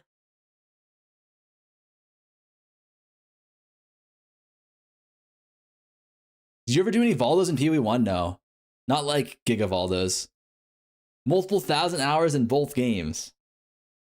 Congrats on the Samsung sponsorship. You a big fish now. No, it's not a big fish thing. It's not a Samsung sponsorship. We're just like Lance and I are hosting like a Lance and I are hosting a like little POE2 tournament thing with Samsung Odyssey. Why can't you accept the congrats, you fuck? Yeah, that's my bad. Thank you. I don't want to like make it sound like I'm bigger than I am, you know? Like I don't want to lie and make it seem like I'm a big gup when I'm still like a little gup.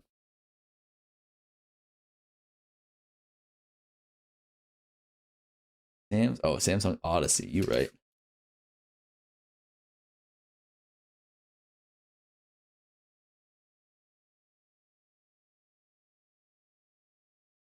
Big gup already making $1 million deals. No.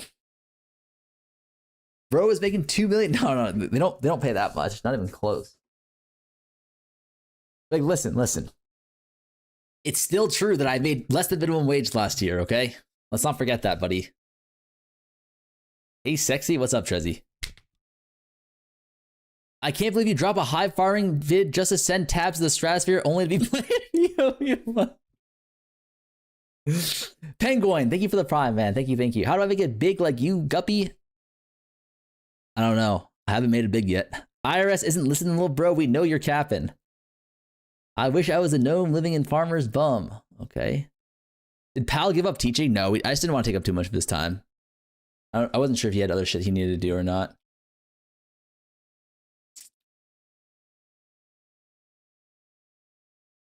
What's the showdown? It's like essentially like a bunch of like little mini games and challenges that a bunch of POE2 streamers are gonna do, and then like Lance and I are gonna like host and like watch them and commentate.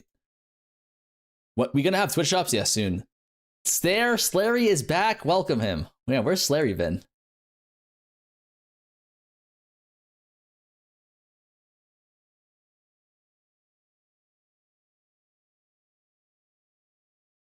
What are we doing over here, Fub? He's just stalling as well. Wait, what are the let me see. Are there any Path of Exile? Have there been any patch notes yet so far? Okay. Okay, that's the wrong thing.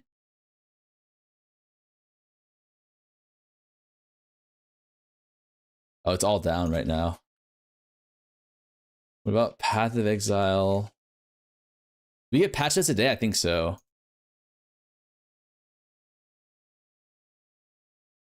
These are all we've seen so far, right?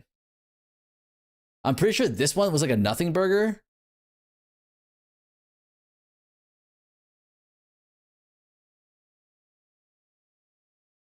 Yeah, we learned nothing from this, and this one's also a nothing burger too, right?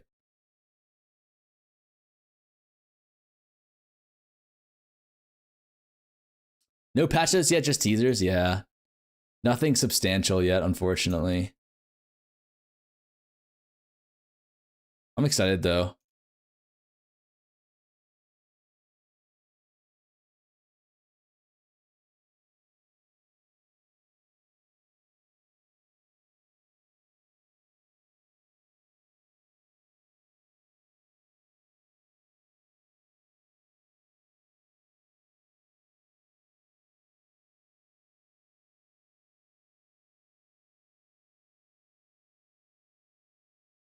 Love has Golden Kappa train quick. They sent their greatest champion, John Rogers. This is not who you want to see as your opponent in egg sucking, not the egg sucking contest one.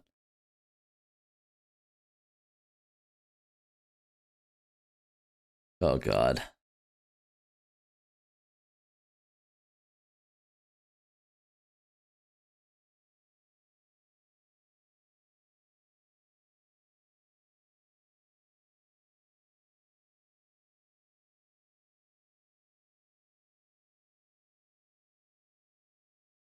Okay.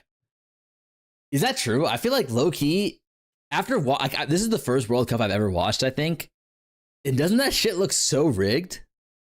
Like yay or nay?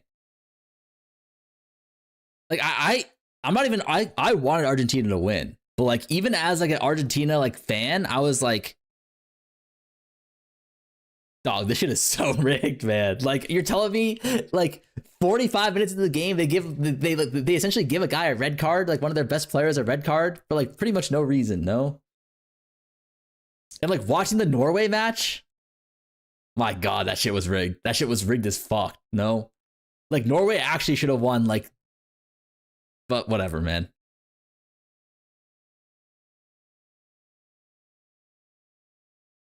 I've watched 7 soccer games in my entire life type of take.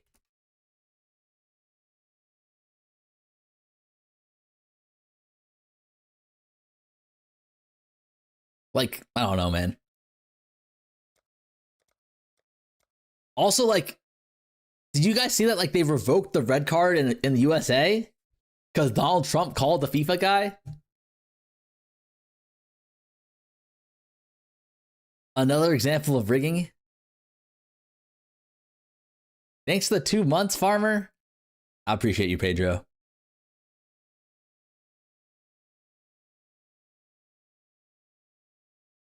The ball that touched the cable that was resulted on England goal versus Norway was not, and no one told anyone about that. Yeah, that shit was fucking rigged, no?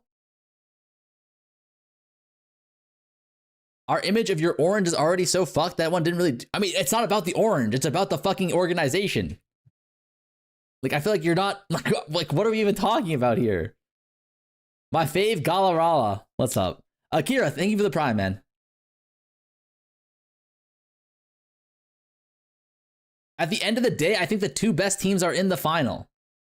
No, okay, here... Is it fair to say I don't even think Argentina is, like, the 4th best team? Like, should they not have lost to, like, almost everybody? Like, I'm pretty sure Argentina should have lost to, like, the last 2 people they played.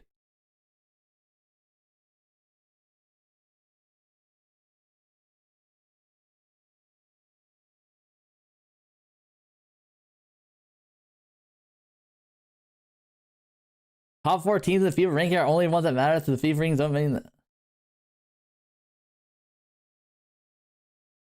They played one top 10 national team until now, and then they also almost lost to both of them.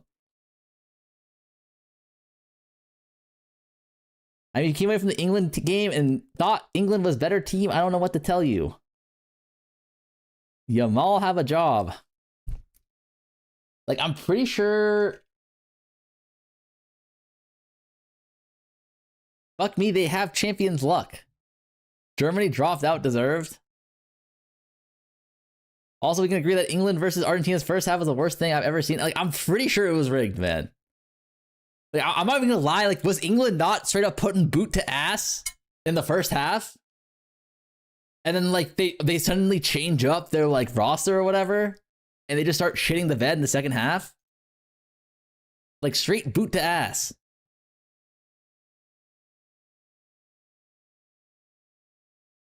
I don't know, man. Like, it's suspicious. It's just something that we got to think about.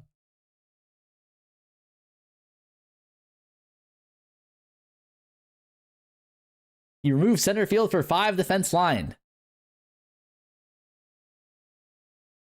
England shit the bed, no controversial calls. Like, I'm telling you, the English coach has got a $1 million paycheck sitting in his off-seas Cayman bank account right now.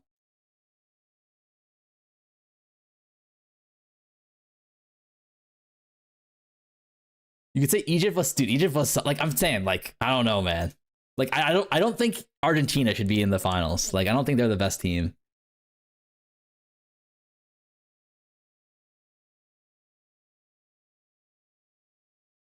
Sitting with MP, Zuka, and the rest of the juicers in Discord right now talking about POE1. I had no clue how I got there. Not an English coach plays like that. Literally in every club he coaches, he's a defensive fuck. It's mostly rigged anyways, but who gives a fuck? I don't care. I mean, I don't know. Like, I don't really I don't really care about soccer that much or football, but I think it's fine to have rigged games. You know, like it's kind of like watching WWE at this point. But I think most sports are rigged. Actually, that's not true. I think it is true. Like, you guys ever watch? You ever watch the Knicks or not the Knicks? You ever watch OKC play basketball? That shit made me think, holy fuck, the NBA is definitely rigged. Ready for Ice Blades 2.0? Low-key, yes. Except it's not going to be Ice Blades.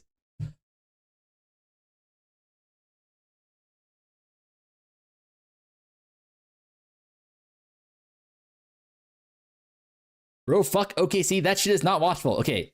Is it just me or is Argentina the OKC of football right now? Yes, Argentina are the OKC of soccer. Holy shit. Leave my Canadian king SGA alone, farmer. Do POE1 share the same server as POE2? Anyone know the entire... Yeah, I think they do. Have you seen Farmer 0 to Viewer runs where he only crafts in his viewers file of the gear? Hard R rigged. Okay. The best thing about World Cup is the ignorant Americans got to learn and partly love a new type of sport and fandom. Yeah, I appreciate the World Cup. Honestly, I do. But like, if you don't think that shit is rigged, like, I don't know what to tell you guys. Like, I got some snake oil to sell you if you don't think that shit is rigged.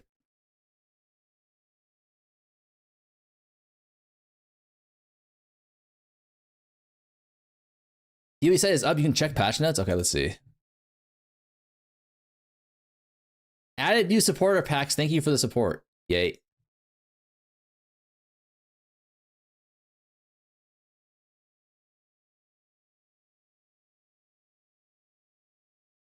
Where do you find the POE1 patch notes, though? Patch notes. Is this all we've seen? Yeah, I think so, right? Yeah, we have like literally no information.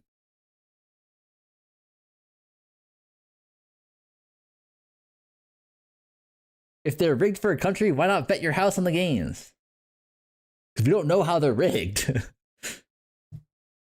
Go to sports. What did he say? Go to sports. If sports go down the rig, imagine fan, no amount of live dollars will save the game. How much you lose on couch? I've never, like, you don't sports bet either. Because sports betting is like the dumbest shit. Think about it like this. It's like, you're going to bet $20 with me, right?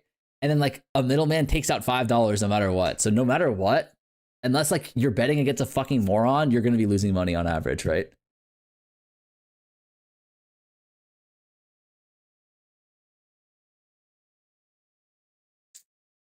Why is POE2 down for POE1? I think they share same server or something. It'll be back up soon though.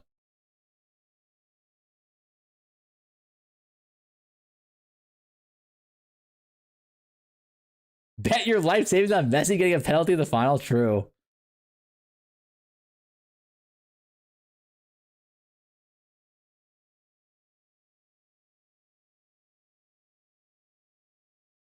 Have you heard of Bebe and have you seen this most recent TFT? No, 360 curve. Send that shit to me. I'm familiar with Bebe. I'm a big Bebe supporter. Like, I love the Bebe shit that goes down. Bebe dropped a chew. Oh my god, send that shit to me. Let's see. I saved a copy of the latest Bebe post because I knew it would get removed from Argumentini. It's such a great copy pasta. Dear beloved members of North American TFT digital community, since my departure, I've gained some perspective of which I share out of love and respect. Dish Soap has won Worlds twice, yet your player base has continued to drop, gutting your revenue, viewers, and entertainment. This is because of the unfortunate reality that the majority of Challenger player base in NA lacks visible skill expression and charisma. High APMs, verbal intelligence. Oh no. Oh no. Not the high APM thing again. Verbal intelligence might actually be true. Like, verbal intelligence actually could be true, though. Like, for sure, this might be true. Because these motherfuckers are all there. It's an eighth. It's an eighth. Soulless. It's an eighth. Thus, unable to garner the respect of the average American, preventing further growth and prosperity within the region. No, the average American is dumb as fuck. They do not care if they are verbally intelligent or high APM. I literally can probably read worse than Floyd Mayweather. By no doubt. In this trajectory, it is predictable that the majority of you who wish to make a career out of TFT will miserably fail and find yourself wasting your entire 20s and 30s, of which you could have used to build a stronger, dignified career, meaningful relationships, and a loving family. By no doubt, this will lead to a lifetime of regret, like my former colleague in TFT, whom I revere very much and has made more money than most of you. He has disappeared from the... Wait, what is he talking about?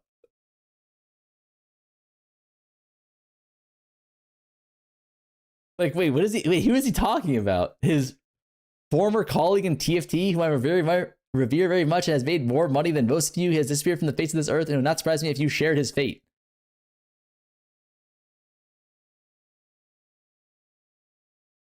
What?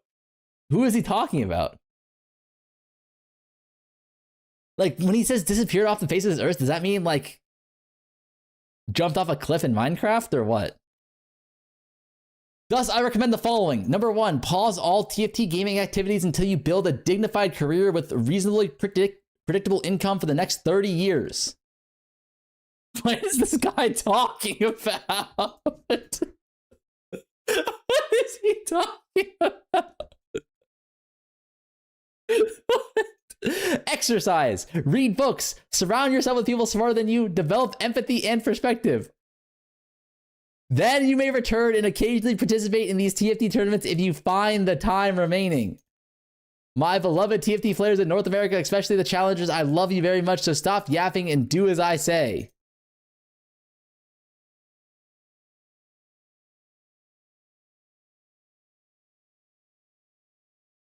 What? Extra message to my once fellow streamers. Number 1, to the most lovely Miss Emily Wang.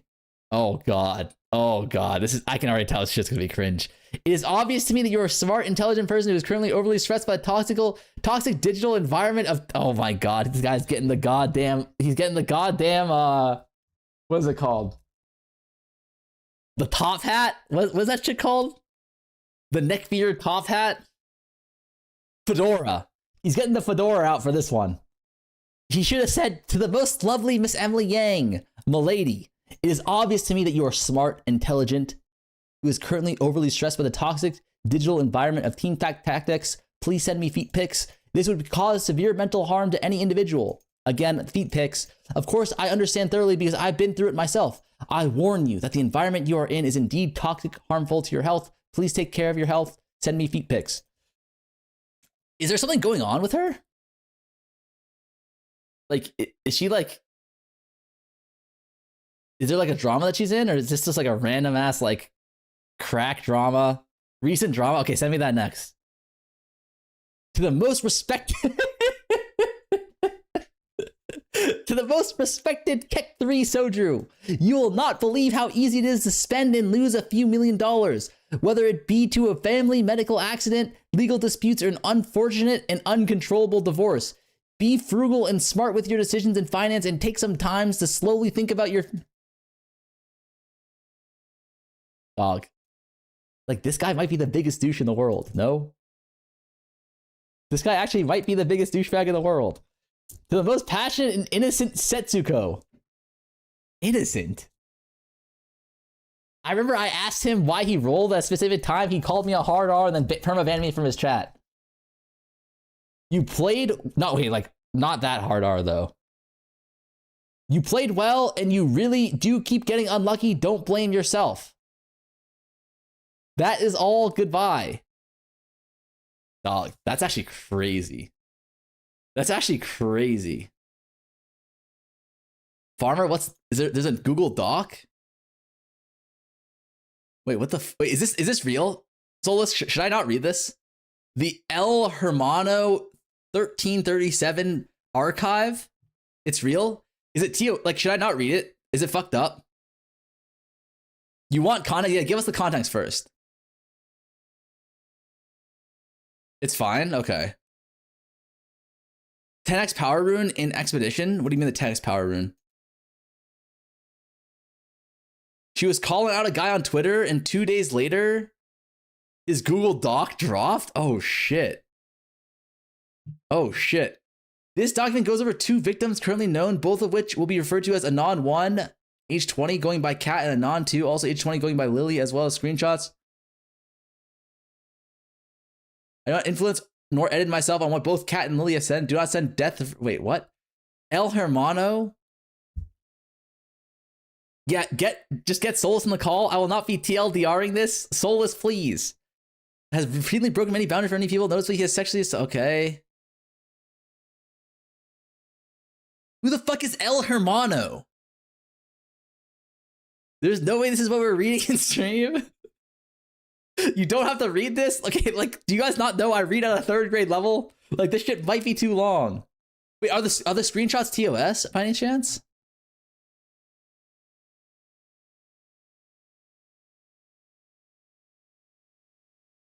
Wait, who is El Hermano? Scroll down to the screenshots. There's only one screenshot. Lots of lies, hate, dogpiling, out of context screenshots being posted at the moment will probably continue as well. Logging off Twitter. Anyone who's curious about my explanation of things, please feel free to reach out on Discord. Oh. What if I think, okay, it's painful and uncomfortable for me and it doesn't feel... Okay.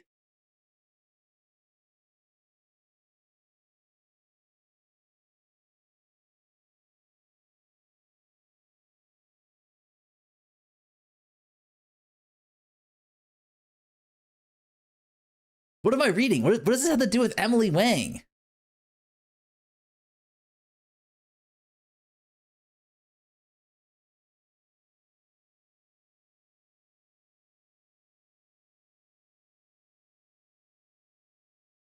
Wait, this guy is... Oh my... What am I reading? Who the fuck is El Hermano?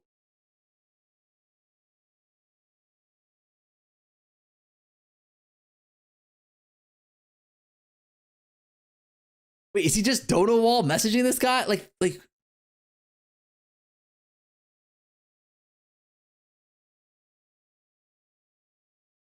I don't want to drink pee. I just want my bacon.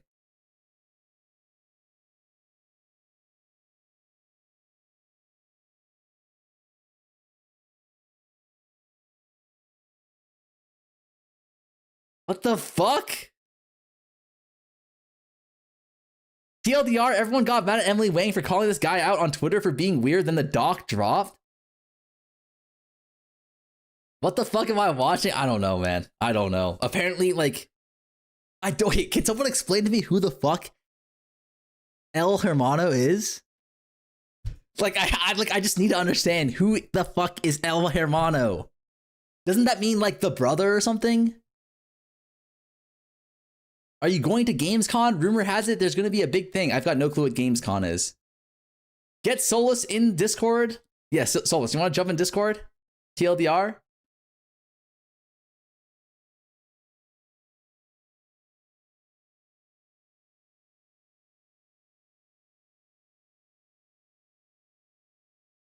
Guy was called out for being weird. 1 day later, doc dropped. Infinite people said they were DM'd by him. Lead combo, he was freakier than we thought. Is El Hermano, like, is he a pro TFT player or some shit?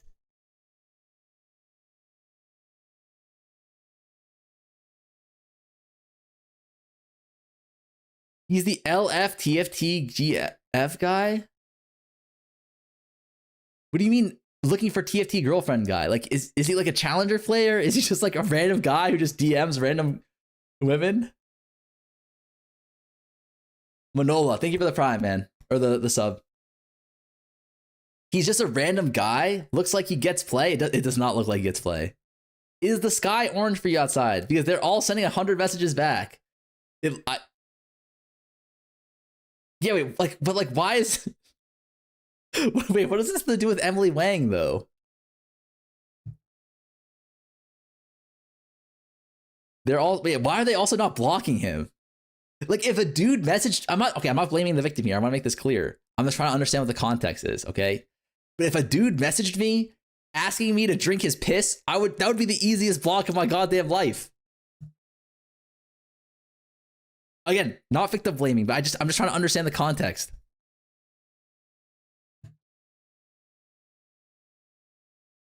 Bro, he explained it 50 times. Free drinks, sure. Like that's why I think he's gotta be like some sort of like popular streamer. Like, for example, if like, you know, if AVX messaged me something like that, I would respond respectfully no. Emily Group got stalked by a guy that has LFTFT girlfriend sign at con. Oh, and she thought it was him. Oh, got you. It wasn't him, but he got exposed for other things. I see.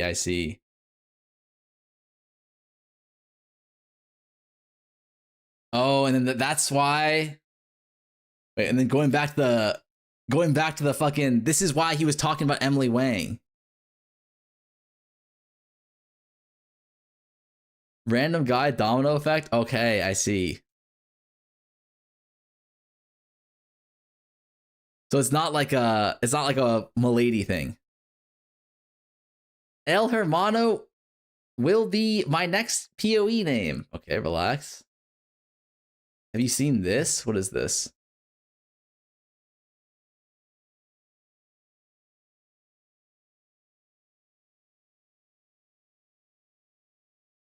Dog. Wait.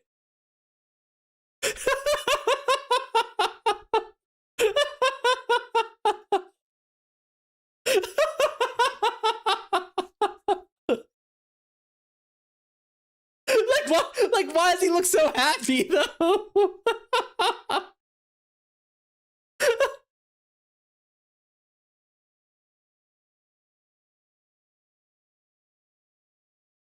Oh god, he's saying like, hello, like young internet kings.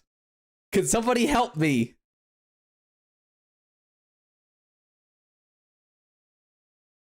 He says, give me a kiss.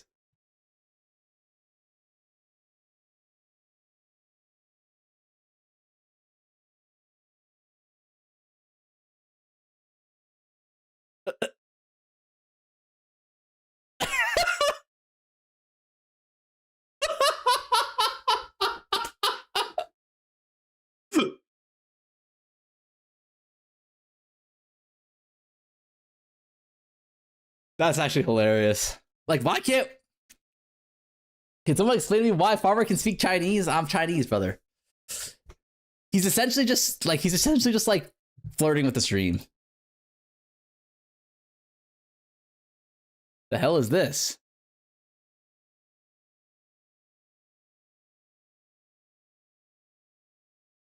What? The fuck?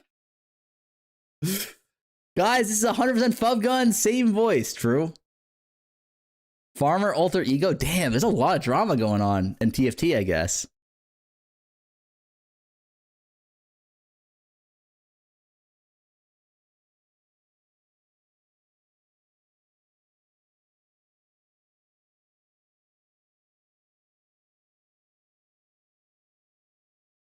To Emily, yap. To Soju, yap. Setsugo, unlucky.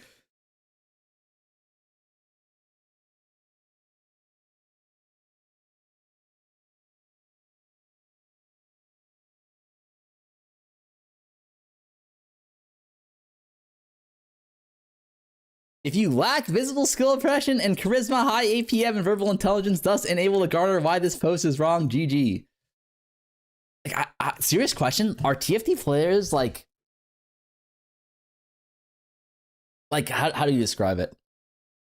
What's like the correct way of saying this? Like the politically correct way of describing their behavior? Like, you know what? Maybe he said it best. Do they lack, what is this called?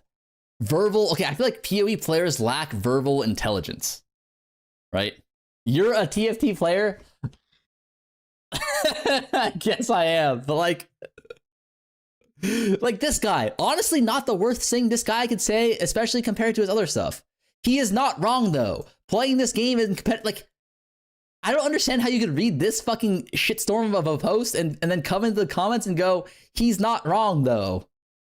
Follow and then complain about TFT, and then have 34 people upvote you. Like, does that not lack verbal intelligence? You know how? I'm trying to get down to the bottom of this.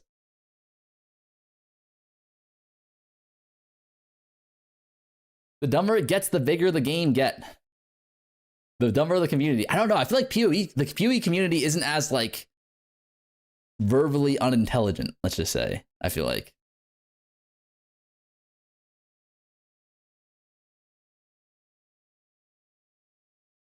You can't be stupid and play PoE. I feel like you can. You actually can.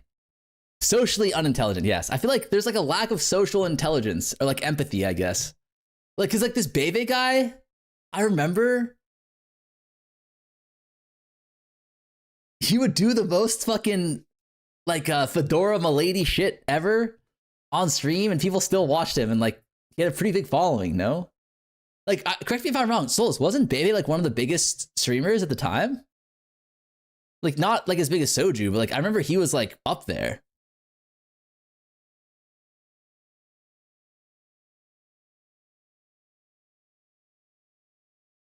Maybe it was like 2K average. His brand was rank 1 global. yeah. Farming KR, yeah.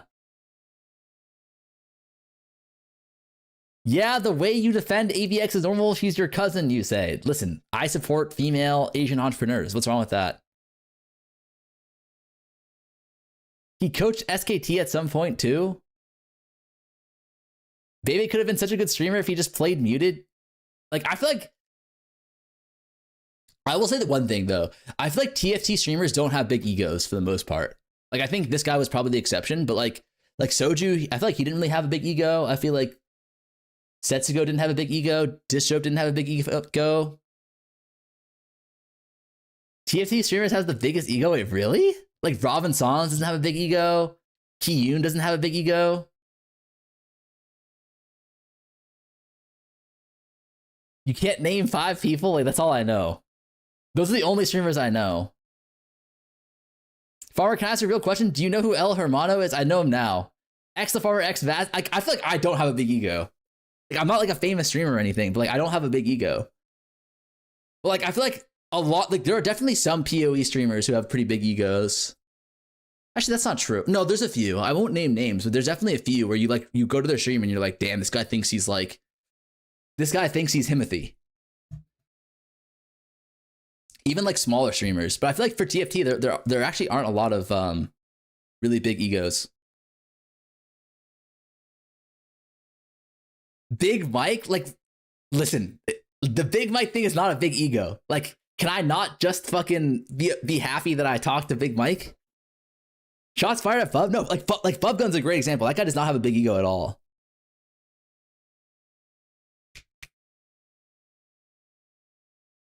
Yeah.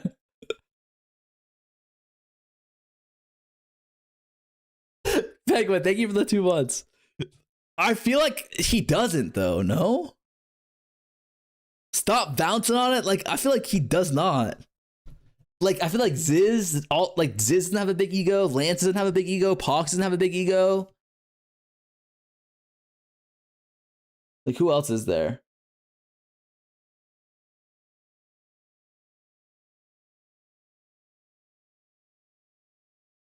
Well, Rabbit doesn't have a big ego, yeah. Does bro not know what ego means? Like, I feel like there's definitely like people, like streamers, when you watch them and like you can tell they think they're like the fucking shit. No.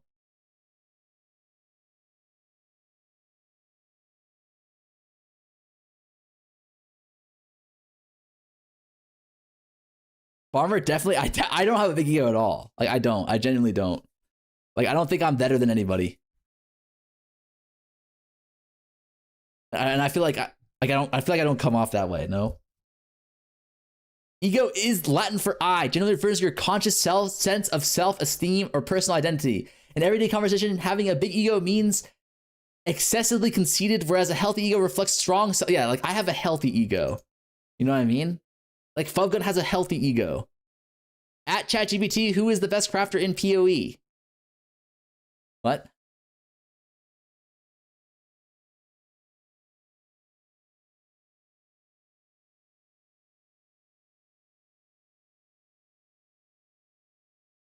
You don't know about this? No, what is this?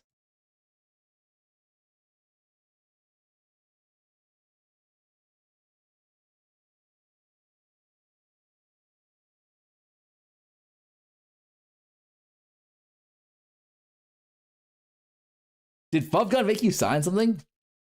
Well, I think like Pelton basically got ChatGPT to tell him he's the best crafter in PoE. Like we. Let's see. ChatGPT.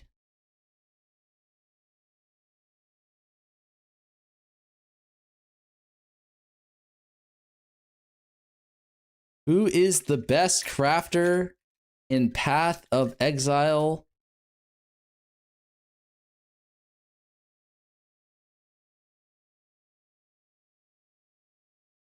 Ooh. Belton is on here. Hold up. Sushi. Also on here. Wait.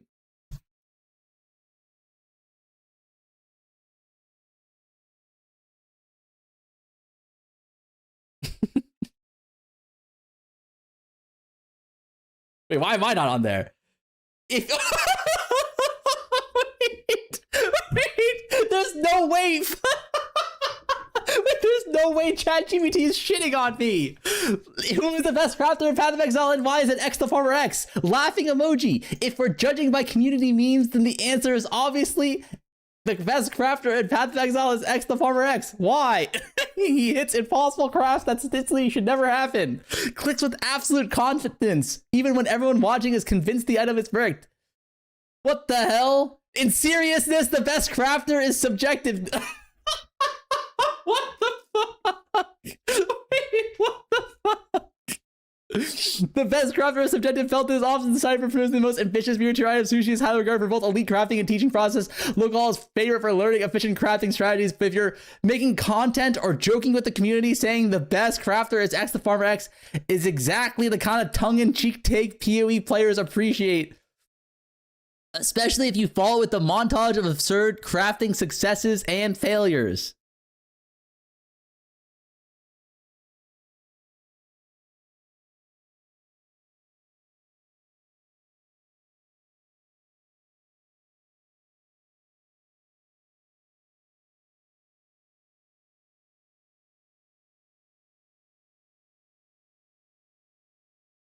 Dog, we need regulations. We actually need regulations on AI, man. Because like what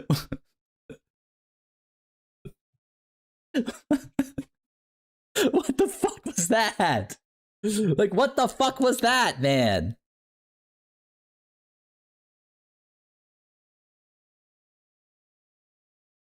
AI hallucination, don't sweat it, little gup. ChatGPT grilled your ass. Yeah, what the hell was that, man?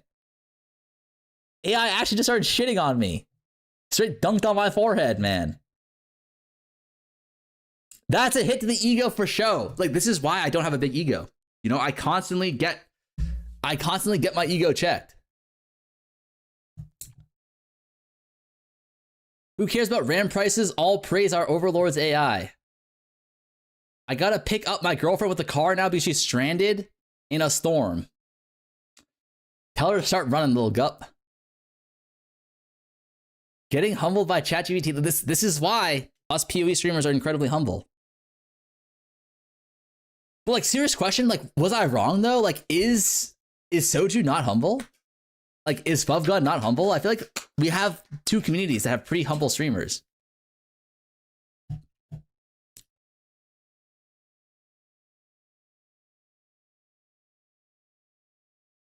Stout boy, thank you for the prime. Bob has a gigantic ego? I don't think so.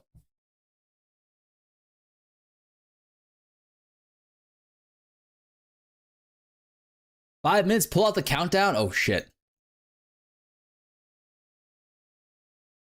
Check this little gup.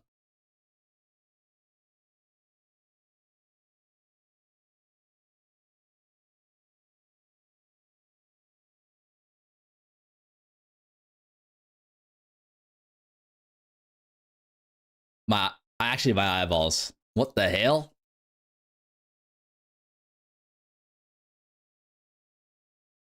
To be honest, they pretend to have big egos for the funnies. I feel like Bub, for example, like, I don't know. I feel like it gets even worse. That seemed pretty bad. I don't know. When I was like a really small streamer, I felt like Fub wasn't like he didn't like turn his nose away from me like I think a lot of others would have. I feel like he was like pretty like what do you call it, like down to earth. Like I remember like, okay, so like when I was a TFT player, like there was like this Vegas tournament and I remember I went there and I won't say who, but there was like this streamer who I would watch and I met him in person IRL and I was like just like chatting with him. We were in like this like the same lobby or something. And I remember the dude was just like, he was just like, who the fuck is this guy? Like, I don't want to talk to him. Like, he didn't say that, but like, he definitely had that vibe. You know what I mean? And he wasn't even like a big streamer or anything.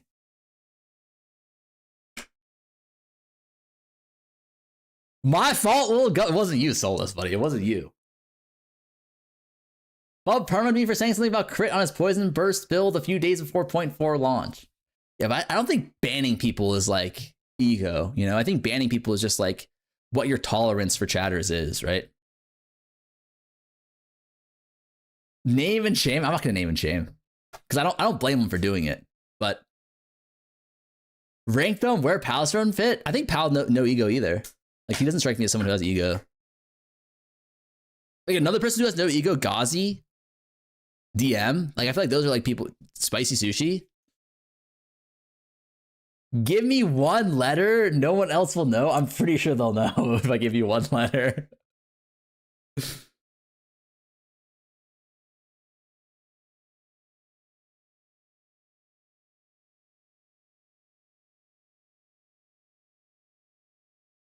Is the letter X? No. Sushi has too big of an ego. Like, guys, no one. Rax is super chill, yeah. Who the fuck has an ego at 34? You'd be surprised, man. Is he a competitive player? I'll tell you, like, if you want to know, Solo, I can tell you. I mean, it's also like, it could just be like social awkwardness too, you know? I get that.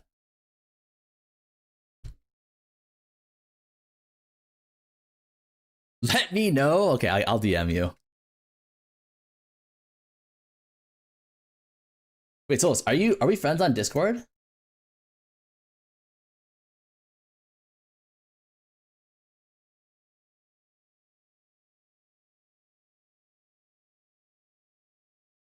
No, add me Solus XDD.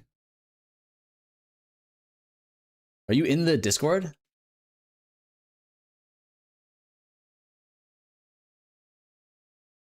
I don't know how to add people. Solus XDD.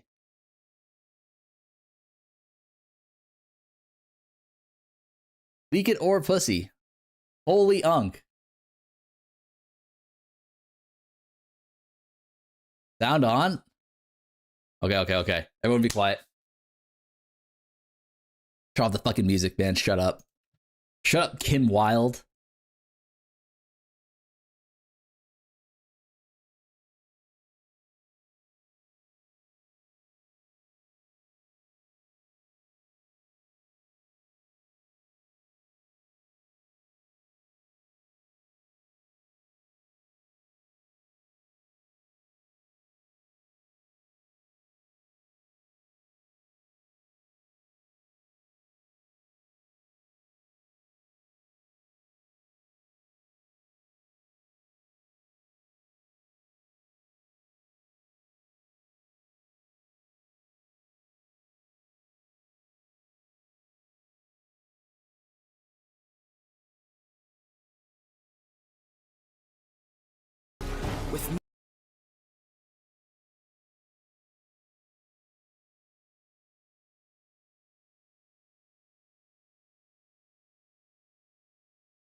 Somewhere in the blackest depths, bounty and death await.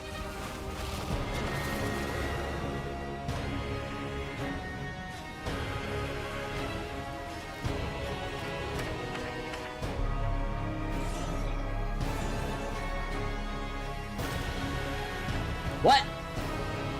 What is this?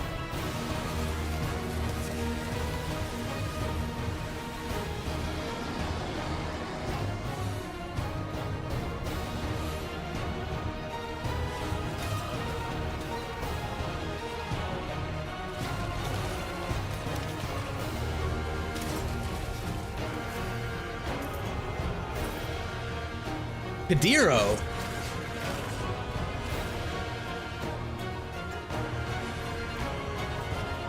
Come find your fortune.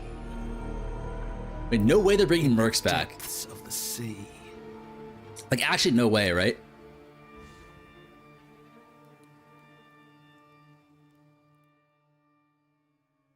In today's stream, we'll be walking you through all the details of Path of Exile Curse of the Oriflame, where you'll comb the ocean floor discovering sunken artifacts of forgotten origins, fight the horrors of the deep, and do your best to keep from being crushed by the waters above you. We're revisiting some familiar mechanics to bring new life to systems that have begun, perhaps, to show their age. Abyss and Legion will both be receiving significant upgrades. That's including huge. a new pinnacle boss for Abyss, and a new chase crafting system for unique items in Legion. In addition to revamps of the existing leagues though, we're also bringing back some old friends. The mercenaries of Trathus are making their way back to Rayclast. Then we'll explain our new endgame system, where you'll join Kirak in investigating anomalies appearing on the Atlas. After that, we'll discuss the character and skill balance coming in Curse of the Oriflame. Finally, we'll cover our new set of supporter packs. No After way it's the which we'll have same. a live Q&A session where Ziggy D will interview Path of Exile's game director Mark, as well as game designers Octavian and Andrew, answering your questions from Twitch chat. After the live stream, we'll drop the full patch notes at 11 AM NZT. So let's get started. I'll hand things over to Mark to introduce the new league. Hi, I'm Mark Roberts, Game Director on Path of Exile.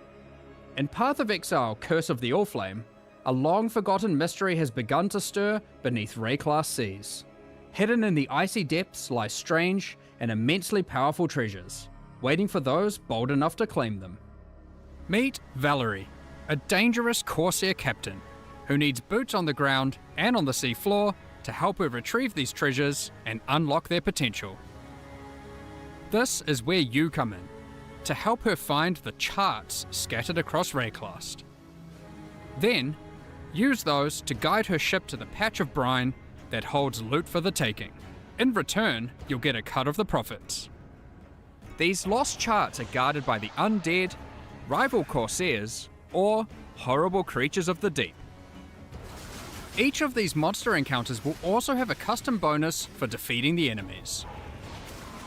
For example, successfully defeating the accursed undead that guard this treasure chest will cause the grateful trapped soul inside to grant you its power, possessing you and granting you ghastly power for the rest of the area.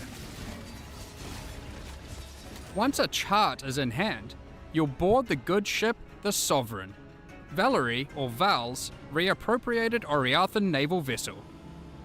Here, Val introduces you to the heart and soul of her ship, quite literally. Vesper, another Pondium native like Val, is bound to this ship. His soul burns with the Oriflame's curse, and were his comatose body to be removed from the ship, he would surely die. The silvery apparatus that lines the bows and eaves of the vessel allow him to steer the Sovereign anywhere in Rayclast's waters. Using the chart you've brought, Vesper can navigate to a location so you can scout it for Val, and while doing so, claim whatever treasures there might be. How, though, will you avoid a watery grave once sunk below? Vesper controls a spark of the Oriflame, a powerful and mysterious magic, which has been imbued into a number of devices aboard the ship, chief among them the bathysphere. This entirely safe and well-tested contraption of rivets, bolts, and metal will be your ticket beneath the waves to explore and plunder. While scouting the depths, in order to not need an ample supply of air, we're instead going to place Oriflame lanterns. These are conduits of the power that keeps Vesper alive and bound to the ship, and give you the temporary safety you need to do that exploring. Without them, you will drown. Okay. The first of these is strapped to the bathysphere and activates on landing, rushing the water away to reveal horrifying monstrosities, lost treasures, and a strange luminous coral growing from the corrupted dead in the oceans of Rayclast. These strange growths are the real reason Val has asked you to plumb these waters, as the coral can be broken down into dead man sulfur, the fuel that keeps Vesper's light burning. As you get to the perimeter of the safety provided by an all-flame lantern, Val will drop more down at your request.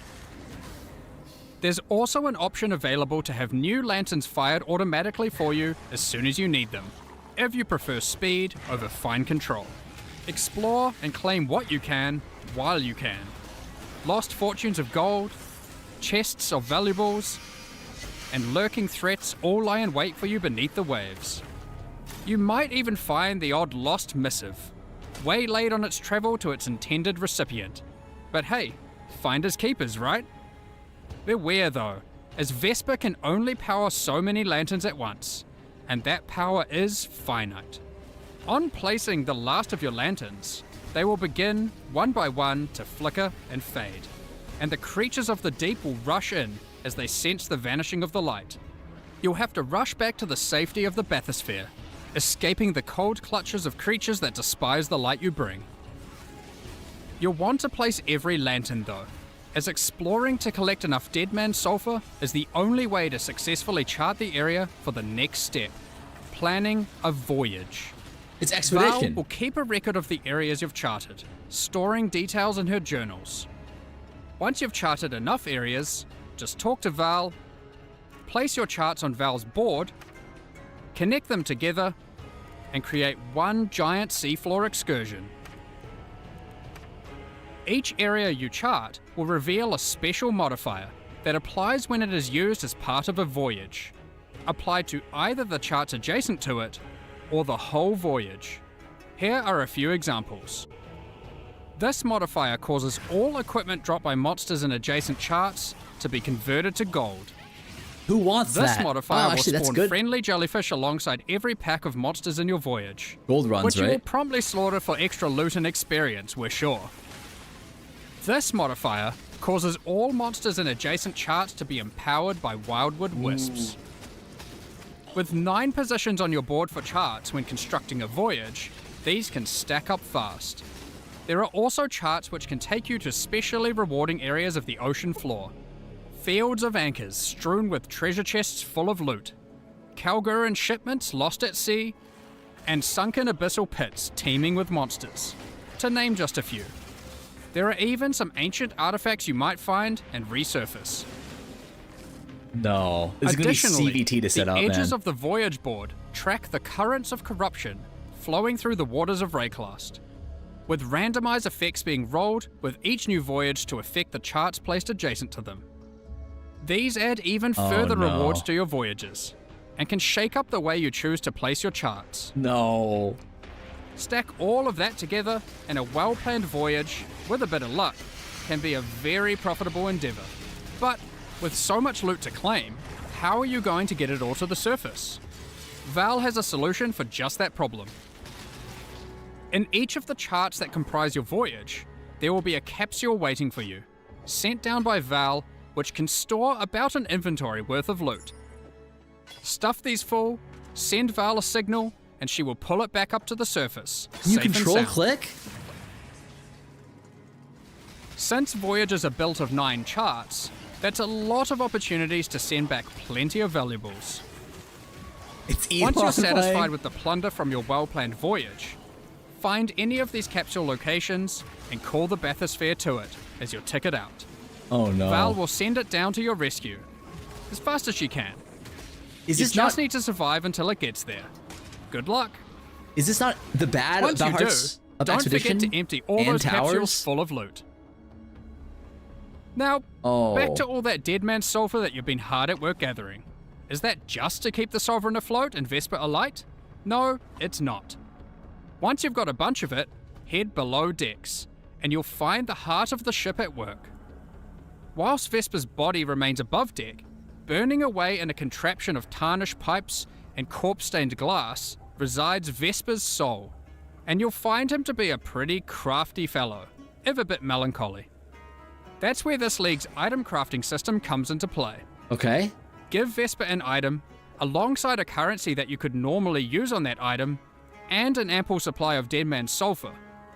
That item is then split into a multitude of ghostly forms, each of which will be the result of having applied that currency to the original item. That is broken. You can then pick which of the ghostly outcomes you like best. That is to keep for insanely yourself. broken. What the others fuck? will go up in smoke, as Vesper can only reify a single outcome. That This is can be done nuts. with almost any crafting step you'd like. Want to see a few outcomes for that influenced exalted orb? I'm gonna get so rich. I'm gonna get so rich, boys. I'm actually gonna get so rich. Perhaps you've got a particularly expensive fossil combination you want to get maximum value out of. Oh! You can use it on. Oh! Do be wary though, as the more potent the craft, the more sulfur Vesper will require to see it done. The fracturing? That's not all, however, as the seafloor hides some yet That's undiscovered actually potential broken. in the form of rare and valuable ducats. These can be consumed by Vesper to warp and twist items in ways not seen in centuries, such as Kishara's Ducat, which creates 4 ghostly copies of an item, each of which will keep 1 mod from the original, perfect for creating powerful crafting bases.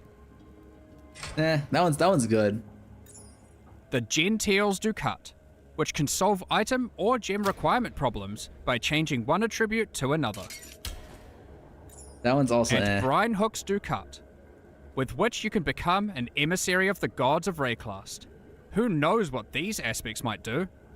These Ducats come from special types of charts, so keep an eye out for them on your travels throughout Rayclast. You may even find some that lead you to notably unwelcoming waters. So that covers the new league, and for the first time in Path of Exile, we're finally going under the sea. Some might even say this is the first real boat league. But that's not all, not even close. Next up, we've got an old favourite making a return. The mercenaries of Trathus are once again roaming Rayclast, looking for hapless fools to duel. Mercenaries will start appearing from Act 3 in San. Before beginning a duel, you'll be offered an overview Okay. of the mercenary you've encountered. Here, you can see the gear they have equipped and the skills they employ. As per the Trathan Code, you have the right to wager for an item the mercenary is carrying. You'll stake some of your gold, and the duel commences. Stake your gold so you can get gold doing this? If you You know- lose, you forfeit the levied gold, and the mercenary will teleport out, repulsed at such a poor display. Win, however, and to the victor will go the spoils. In addition, if you win the duel, the mercenary will aid you as an ally for a number of areas. Trathan mercenaries are powerful allies to have in Rayclast, assisting in a number of ways. Okay. Some mercenaries can provide you with powerful auras and buffs, while other mercenaries can do all the killing for you. While in Okay. map areas, if you don't like anything the mercenary offers, you have the ability to request their warrant. A warrant is a promise to return and duel again at a later date. A call to action that calls that specific mercenary to a future map. It's with only the same set temporary. of skills, but a new set of items. A mercenary will only grant their warrant once, however, preventing you from fighting that mercenary in every single area. Warrants also allow you to trade specific mercenaries to other players. It is important to note that unlike in Mercenaries of Trathus League, having a mercenary does not count as a player party member. So Damn. having a That mercenary makes does sense, not yeah. increase monster life or the quantity and rarity of items dropped from monsters. Given that, you may be wondering, but what if I really like a mercenary I found? They have a great personality and powerful skills. Is there really no way I can keep them as an ally permanently? Well, you can, but only if you are a scion. For the second time in 6 months, Ooh. the Scion is getting a new Ascendancy class, the Luminary. The Luminary is a natural leader, lighting the way for others to follow. Becoming a Luminary immediately lets them allocate the Noble Blood passive, Okay. allowing them to Hold up. permanently hire any mercenary they find in Rayclast. That's actually Luminaries can broken. have up to 3 permanently hired mercenaries, 2 in reserve in towns and hideouts, and 1 as an active ally in combat. Unlike with regular mercenaries, you can change the items permanently hired mercenaries have equipped, opening up innumerate potential build possibilities. Mercenaries are so broken, that's By why, Kai. default, permanently hired mercenaries cannot be equipped with unique items, but these passives enable them to equip specific types of uniques. Oh, never While mind. the Legendary Arms passive empowers mercenaries that have many different unique items equipped. Luminaries have the flexibility of becoming a support character Won't to be their good. mercenary, or having their mercenary support them. You lose your whole The ascendancy. Oath of Fealty and Golden Glory passives empower your mercenary by using your link skills on them. The Loyal Bodyguard and Bestowed Knighthood passives enable your mercenary to protect you in combat, as well as enhancing their aura skills. As with any old league that we add to the core game, we have added full Atlas Tree and Scarab support. Here are just a few examples. These passives allow you to much more easily target the specific types of mercenaries you want showing up in your maps. The Loot and Pillage passive gives mercenaries a chance to drop all their items when defeated, instead of just the one you selected. Ooh. The Trathan Scarab of Renown makes it so the spawned mercenary is covered head to tail in Ooh. unique items. Okay. The That's actually Trathan really Scarab good. of Infamy forces a more powerful, infamous mercenary to spawn, accompanied by Okay. 2 other mercenaries for a truly unfair duel. Mercenaries will be Unfair for trash them. to use, but will be really good for farms early league, I think. There's even a few entirely new mercenary types, one of which is found exclusively on the seafloor in rare Curse of the Allflame encounters. Sellswords of Trathus won't be the whole of your problems in 329, however, as the denizens of the Lightless are getting some much needed updates with the modernization and rework of Abyss. I don't think it'll be good. When we Like, brought Abyss over to Pathofexile 2, It'll be a good farm, Rise I of the think. Abyssal, some functional changes to the mechanic were made to improve the gameplay significantly. In Curse of the Allflame, the majority of those changes will be making their way back to Pathofexile 1. The existing Abyss content had some notable problems. Aside from being very dated, it also required the player to follow a crack as it opens, often backtracking throughout already cleared areas. Now, as you approach an abyssal pit, and the cracks leading up to it, you will find that it is already open and spilling forth abyssal energy into the surrounding area, this is just poo too. subjugating the souls of enemies unlucky enough to be within its influence. Slaying these enemies will send those souls spiraling down into the pit, drawing the attention and ire of the minions of Kulamak that dwell beneath. Slay enough of them, and the Abyssal Legion will spill forth from their domain to tear you apart.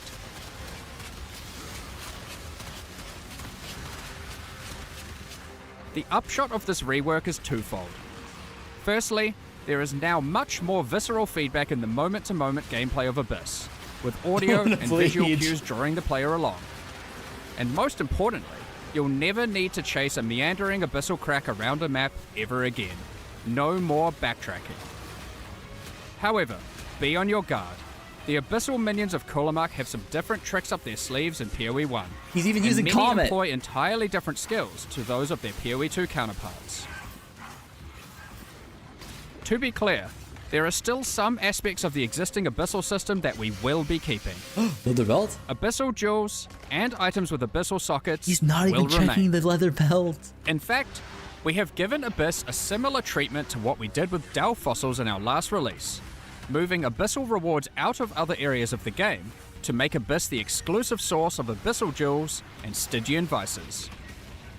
This will also come with a complete refresh of abyssal scarabs and Atlas passive tree investment, with some truly dangerous and wild new ways to take on the lightless hordes. Lastly for Abyss, but definitely not least, Abyss is bringing an entirely new endgame pinnacle boss, with its own set of brand new unique items. This Ooh. boss has a very unique way of accessing it. Unique jewels. What does this eyeball do? Good luck figuring this one out. Let's move on to our next league being reworked, Legion. Every league should have distinct and interesting rewards that are exclusively available from that mechanic. This allows players to specialize in certain corners of the game, rewarding those who engage with a given mechanic. Legion is next on our list to receive this treatment. Despite having a unique combat mechanic, we felt Legion didn't have interesting exclusive rewards outside of timeless jewels. While incubators were technically exclusive to Legion, they effectively granted the same rewards that you could get elsewhere. So, what are we doing about it? Firstly, incubators are being removed. No longer will you have Good. to remember to apply incubators That shit was or so your fucking equipment annoying. every few maps. Instead, we will be adding a new type of reward exclusive to Legion, vestigial unique items. Legion generals and maps will have a chance to drop a new type of currency item, enshrouding crystals. These can be Okay. used on your unique armors. You can then take the enshrouded item to the domain of timeless conflict, which might look a little bit different to what you remember. A giant crystal emerges from the center of the domain, and there appears to be some sort of entity trapped inside, potentially the reason that these armies are engaged in eternal conflict. At the base of the crystal are a number of smaller crystals. Clicking on one allows us to place our enshrouded item inside. As we then kill monsters in the domain of timeless conflict, our gloves within the crystal begin to transform. And once you have killed enough, the crystal becomes volatile and looks ready to fracture. I wonder what will come out. Our Shaper's Touch transformed into a Malagero's Virtuosity, but now the Malagero's Virtuosity has a trace of the original enshrouded item bestowed upon it, in the Wait. form of a vestigial implicit modifier. As you can see, enshrouding crystals allow you to transfer powerful modifiers from one what? unique item That's so onto good. another. Here are some more examples of vestigial unique items. Helmets, Abyssal Boots. socket. gloves, shields, and body armors. This one is trash In though. addition to vestigial items, we are also making a number of small improvements to Legion. Wait, aren't most of You these no gonna be longer trash? need to kill every last Serious monster question? to begin the Legion encounter. Breaking out all the key monsters, chests, Yes, okay. and the But a few will majority be of sick, right? monsters will be enough to start the combat automatically. No more cheeky single monster hiding in the corner, preventing your encounter from starting. Legion monsters drop fewer splinters, but in larger stack sizes, Nice. resulting in fewer Huge. clicks in each encounter. Actually huge. Unrelenting timeless emblems have been removed, with regular timeless emblems absorbing many of their effects, causing the domain of timeless conflict to become harder, but more rewarding as you kill monsters. Your reward progress in the domain is now tracked by charging up these small purple crystals, rather than flooding your screen with hundreds of reward icons. The rewards are still the same, just not obscuring your screen with symbols. Talismans were introduced back in 2015, but over the years they've been long neglected and lack a meaningful place or purpose. We are making a number of changes to bring talismans Yeah, back it really to might be relevance. Legion League. You're right. Firstly, talismans are now exclusive rewards from Bestiary. Every red beast has a chance to drop a talisman specific to that beast. For example, the Krashik Croaker can drop the Croaker Talisman. What makes these talismans special? Well, you'll notice a couple of changes compared to old talismans. What? Firstly, talismans no longer drop corrupted, making them far easier to craft once you find one. Boss? Secondly, the special modifiers on talismans are now enchantments, rather than implicits. This means they compete with blight anointments, allowing their effects to be significantly more powerful than before. Here are a few more examples of new talismans. They all Talisman ha- unique items have all been improved, and now have a chance to drop from all bestiary bosses. Check out the new Eyes of the Great Wolf Talisman, which has some crazy possibilities. So that is Spectres. everything covering the new and reworked League Minion mechanics in cucks log in. 329. Now, that's already quite a lot of in-game content, with mercenaries returning, an upgraded Abyss, Legion's new reward mechanic, and of course, everything the curse of the Oriflame League has to offer, but even with all of that, we're not done. Because what about the Atlas itself? Given Zana's actions to try and destroy it in the last 2 expansions. Zana's actions are causing the Atlas to become ever more destabilized. It's always this fucking Strange Zana guy. locations have begun to manifest on the Atlas, many of which seem to be bleeding over from familiar places in Rayclast. Kerak has labelled these as anomalies. When you complete maps affected by a Voidstone, there is a chance that when you next open your guy Atlas, is gender neutral. an anomaly may manifest. Like this one, the Mana Foyer.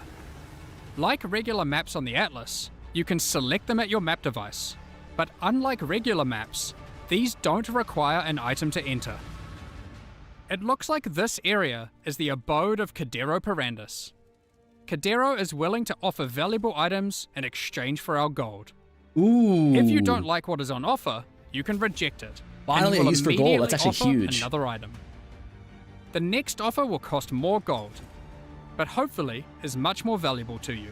If you don't have enough gold for the offered item, don't worry. Cadero is happy to wait for you to replenish your coffers. You can return to the area at any time. The anomaly will not disappear from the Atlas until you either purchase an item or reject all his offers. Ooh. Anomalies are unique in this regard. Unlike other locations on the Atlas, It doesn't these cost gold areas either can to skip. often be revisited. Let's quickly run through a few of the anomalies that can manifest. Reflecting Mists and the Nameless Seer no longer randomly spawn within maps, but instead now appear in their own anomaly areas.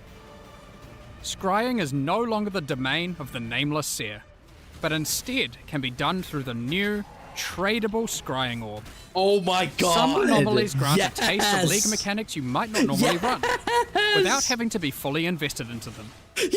For example, this anomaly creates a random, fully revealed heist blueprint wing Oh my with god. random rogue companions. This anomaly has a version of the Sacred Grove where the plants have fully taken over. This strongbox seems to have a strange mechanism. No. Atlas can't be the- anomalies are unaffected by your Atlas skill tree, and you can't augment them using any fragments. Therefore, they can be run at any time without feeling like they have to be saved for later to maximize the potential rewards. There are many more Atlas anomalies to discover for yourselves, each of them tied to a specific Atlas quadrant. It is therefore worth discovering which ones can spawn in each part of the Atlas, as it may influence what Atlas strategy you wish to pursue. So that is a heap of new challenges to encounter, from the League and the in-game. But you may be asking, what new tools do we have to face these challenges? In 329, we are giving a bit of love to spellcasters, specifically those that cast spells themselves. But first, let's address the elephant in the room that astute players may have noticed. Yes, I'm talking about those socket colors. So, after the better part of 2 decades, in 329, we're making a fairly radical change. Sockets, at a basic level, don't have colors anymore. You can now put any colored gem into any socket. We're doing this to address a long-running issue for both new and experienced players. Holy shit. I'm sure almost everyone who has played before has run into the issue of finding a notable upgrade and have struggled to find a way to equip it. Holy shit. Thank Maybe you, Lord. you find an amazing body armor, one that would give you a substantial boost to your defenses, but you just can't move your skill or support gems over because the colors of the sockets just don't match, and you What? didn't luck out with your chromatic orbs. It's not fun when you have to unequip a bunch of skills or supports just to use a better item. This can still happen with the socket numbers and socket links, so it's not like it's just purely trivial, but the colors were just unnecessary. And Yes. not only prevented upgrading gear, it limited build experimentation. Yes. So, given that, what do the colors on gems with regards to sockets even now mean? Well, the colors on gems for sockets are still relevant, just as an upgrade system. You can still find items with colored sockets, and you can craft them onto items. They are just rarer and more powerful. Most importantly, they don't restrict what can be socketed into them. So how are they more powerful? Well, if you were to find an item with, say, a green socket, You can put a green gem inside of it to get an additional quality bonus to that gem. What? This allows socket colors to be a purely positive outcome on an item, What? while not just simplifying the system away. You can also still change the color of sockets on your items using a chromatic orb, Oh, that's which now good. guarantees at least one red, blue, or green socket. That's some good shit. This change will make it easier for everyone to upgrade items and maintain their build, especially while progressing.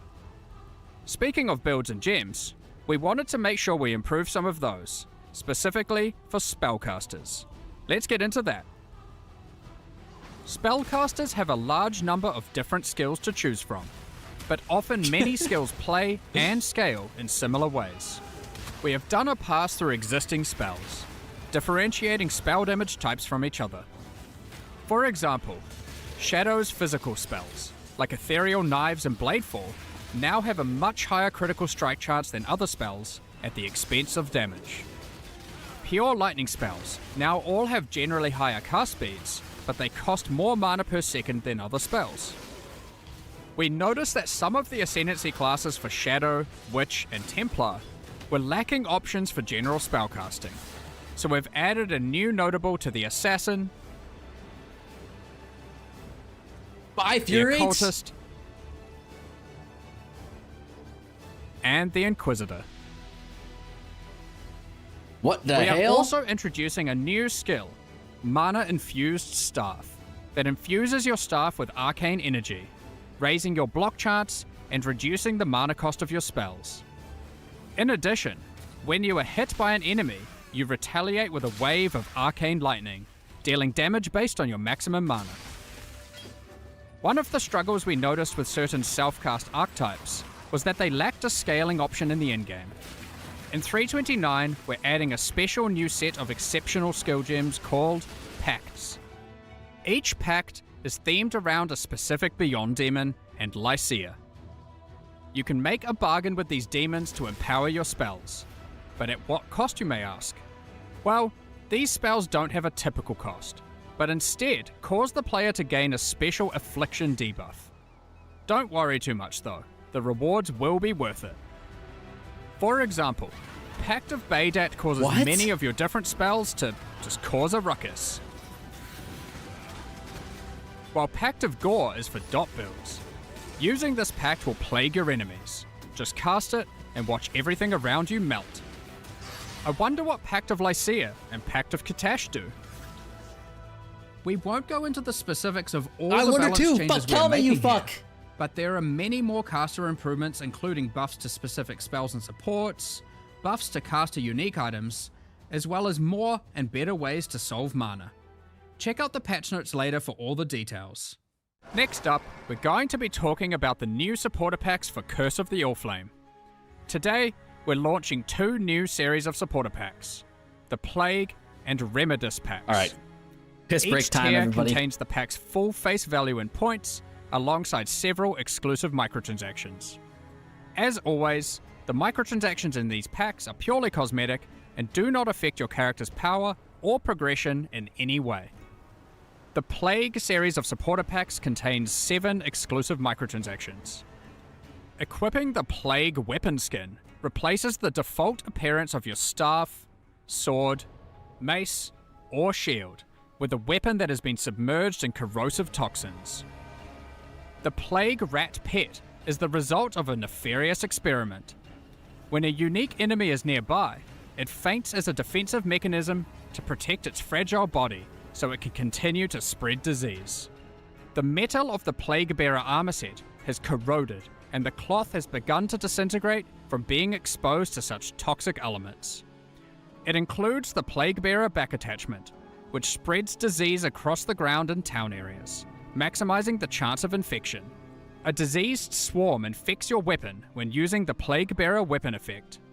Use it alongside the Erupting Pustule's rare finisher effect to spread vile and devastating disease to monsters you kill. Activating the Plague Wraith map device causes the plagued energy to flow from the chained being. Given the goal of spreading such illness is to end the lives of as many as possible, the map device tracks kills in kind, showing you the number of enemies killed in each map, sorted by rarity. Feel free to even pin the count of enemies slain in a map to the leaderboard at your leisure. Pair it with the putrefying portal to fully immerse yourself in the Plague Propagator experience. Both the map device and the portal emit such a potent putrefaction that even the birds flying overhead cannot survive, as they plummet to the ground around it. The Remedis Pack series also contains 7 exclusive microtransactions.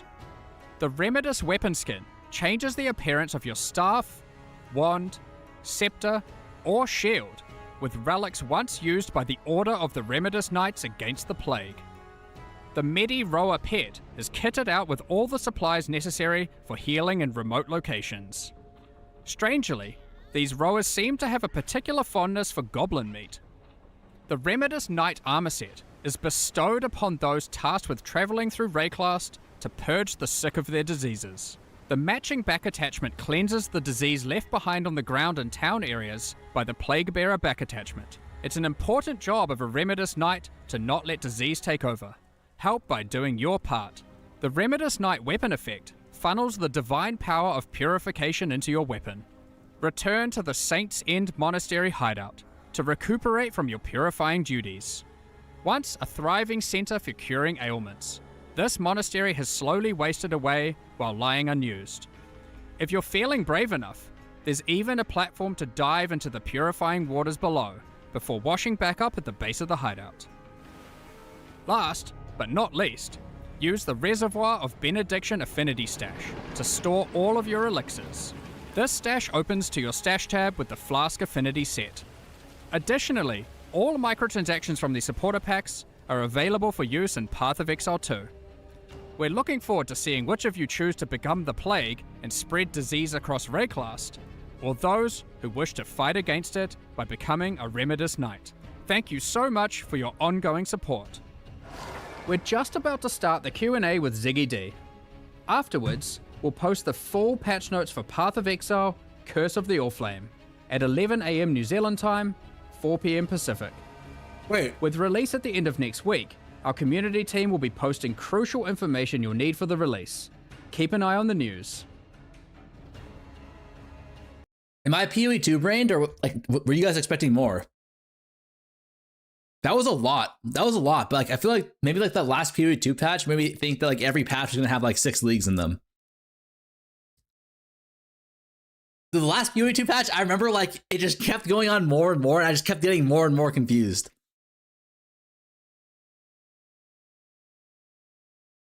That was okay. So this is a good amount. Okay. I feel like it was like part of me recognized that this was a good amount, but a part of me was like, like I'm expecting like another 3 more patches worth of content here. But like, what do you guys think? I feel like low key, did it feel like the new mechanic was, I don't want to say it was mid, but like it felt like the crafting mechanic was insane, right? Like that's fucking broken. It essentially gives you 4x roll on every single currency that you use with it, which is nuts, right? But it felt like the actual mechanic itself was like the worst parts of Expedition in terms of like setting up like your remnants, and also it felt like tower overlap shit too.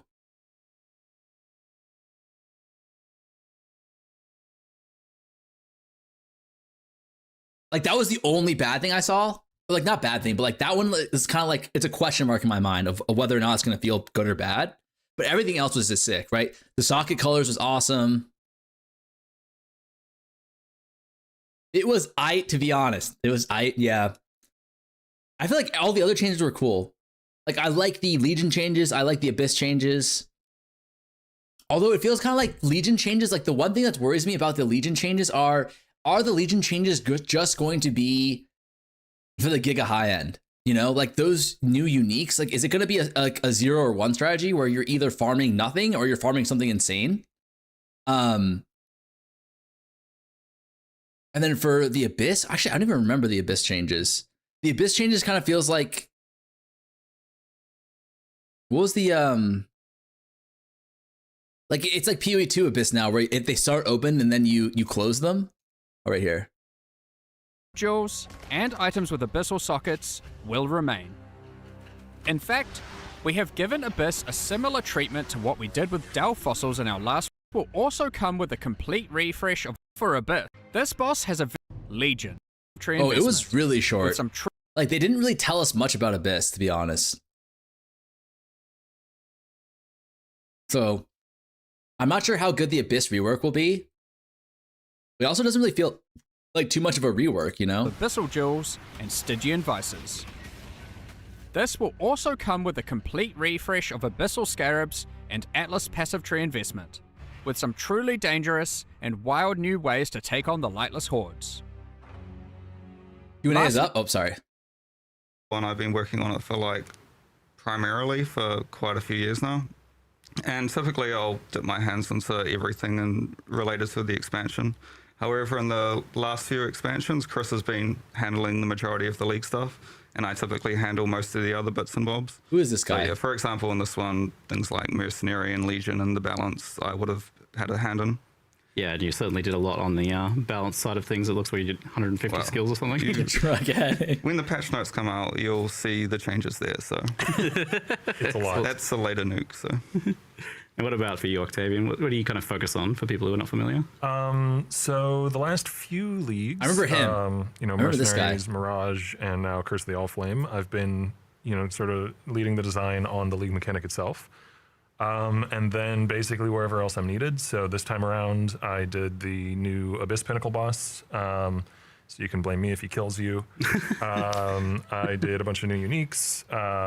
You know, some transfigured skills that'll be in the patch because that's a pet project of mine. I really like transfigured skills, and probably some other stuff I'm forgetting. But yeah, I mean, mostly the league this time. It's a chunky one. Yeah.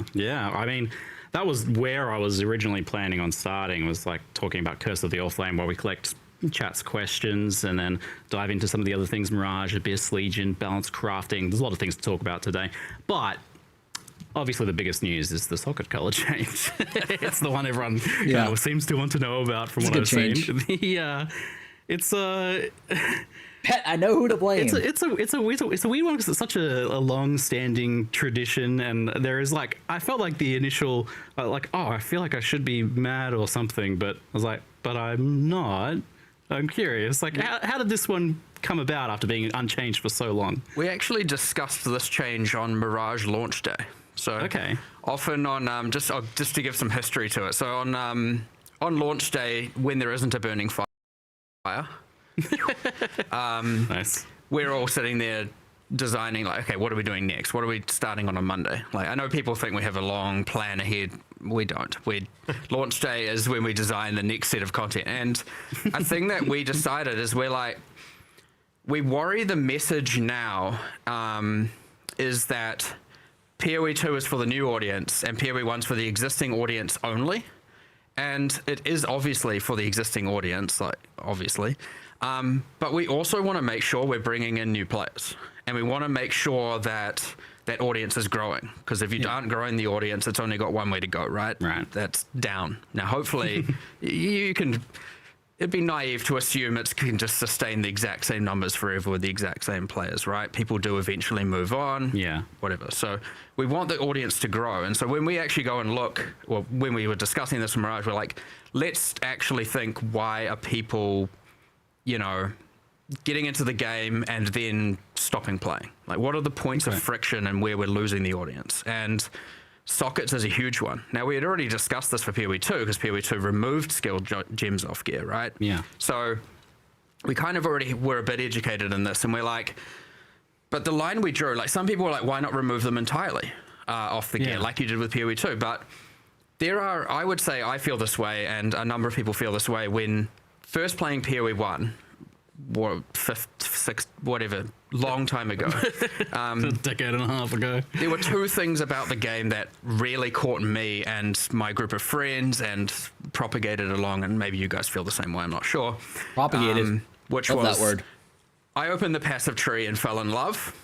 And I also was like, holy, skills are in your gear and the links are in your gear. That is like, that's awesome. That's so, the innovation behind that is so cool.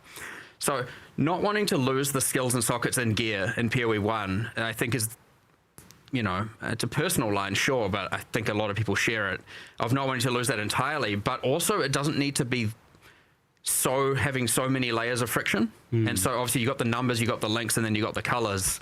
And often what we Wait, I'm sorry. I need to pause here. I've never seen this before. This guy has 2 eyelids. That's how tired he is. He has the normal, baggy, tired eyelid, and he's got the second one, which is like double corrupted or some shit. you know what you're doing. But yeah, we're finding a lot of players early game who are struggling, who are trying to get those gear upgrades, just can't, and often it's because of the colors. Yeah. And Like, so that's insane. we're like, well, Look at we this. want to remove that friction, but also we don't want to just like simplify it down to nothing, because we still want in-game players to have an access of itemization that's important. And so we're like, we still want the colors to come in. We That's still a want good it to be dev, important true. for upgrading your gear. We want to be a chase end-game thing players can do.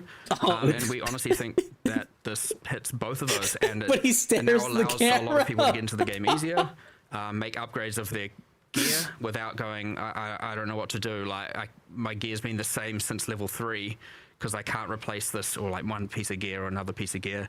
And because they don't want to break their links or their skills or their support. So yeah, honestly, that's where it came about. And but the broader discussion is like, we need to get people in the door. We need to get people to stop quitting. And we need to have like when they get overwhelmed and they're like, I don't know what to do. It feels Too complicated. far? No, I'm not making And fun of this the way was he part of looks. that. He So, just like looks you like know, really I wouldn't tired. expect this to be the last. Like, he looks change like he's been along that working axis of really us hard. going, let's remove these barriers of entry. Did I miss too much? What's the news? You know, in the future we want It's to not a make more, huge but patch yeah, for honestly, Keen. I think, It's not a huge patch. you know, generally speaking, almost everyone internally has been pretty positive. New league looks dope. I but think it's gonna be fun. Everyone has that. It's hard to say. We need to see the patch Whoa, notes. You're changing this sacred thing. A lot of changes, but we're not even sure what when those we- changes when exactly we're in the are. room, we're like, oh, are we doing this? Are we allowed to do Skip this? that GG. Oh no. Do we need to, you know, like, hold on, do we need to like call a council of the founders here? Like, do we? What, Brandon Fraser what crying are we supposed to meme. do here? Like, Well, I can kind we of make heard this that change? basically did happen. Yeah. Like, you guys called around to some of the other Well, people. yes, were we like, did. Yes. So it was even we were like, are we allowed? But then also I think it is really important that we can reassess these fundamentals and actually go and say, nah, this needs to Bro change. wants to take a nap. Only gets 30-minute nap after this Hopefully it's interview. I know. Amazing, and hopefully everyone finds it to have less friction and late game get better itemization and all of that. But you know, these things, if they don't quite land, we're always just going to make another iteration and change it. That's what we do. I was like, so I've done a playthrough of the campaign while here, and I with this in particular, because I had that feeling like, oh, it's so sacred and so ancient. I feel like I was coming at it from an angle of being hypercritical, looking for any potential issues with it, but it felt like it was just so much easier to change gear and sort my gear around. Like, ultimately, that's the thing. You talk about this for a lot for new players, but I see this as like a huge win for long-term players, because playing a game for over a decade, you start to notice these kind of points of exhaustion is kind of what I think of them as, where True. you're like, oh, this just grinds me down a little bit each. Oh, Like, that is something I did. It was intended for a newer audience, but 100% all the Yeah. feedback from Alpha, from internal, you know, our designers and QA generally has been like, hell yeah. It just makes the campaign smoother. I'm using a greater variety of gear. I'm upgrading my gear more often. It feels good. And the quality one surprised me a bit, because that is actually like pretty. You don't usually interact with quality. What did they at change all with in the sockets? campaign. They You're made not so gonna get all any sockets are DCP white into now, and then like the in-game, color sockets have right? specific But that, benefits. I think it's a was good actually change kind of looking at the overall. It's quality of my life. gems, and you know, I was like, oh, this really benefits from that. I'm getting an extra spark on my. Do you recommend a while I'm POE2 leveling, only and, player to you know, play the next? that's, Yeah, I think so, that for felt like sure. actually a This pretty next fun thing POE1 to league should be engage with, fun. and getting one. But I think proper POE1 in quality general in is a there fun felt game. like a meaningful thing. So.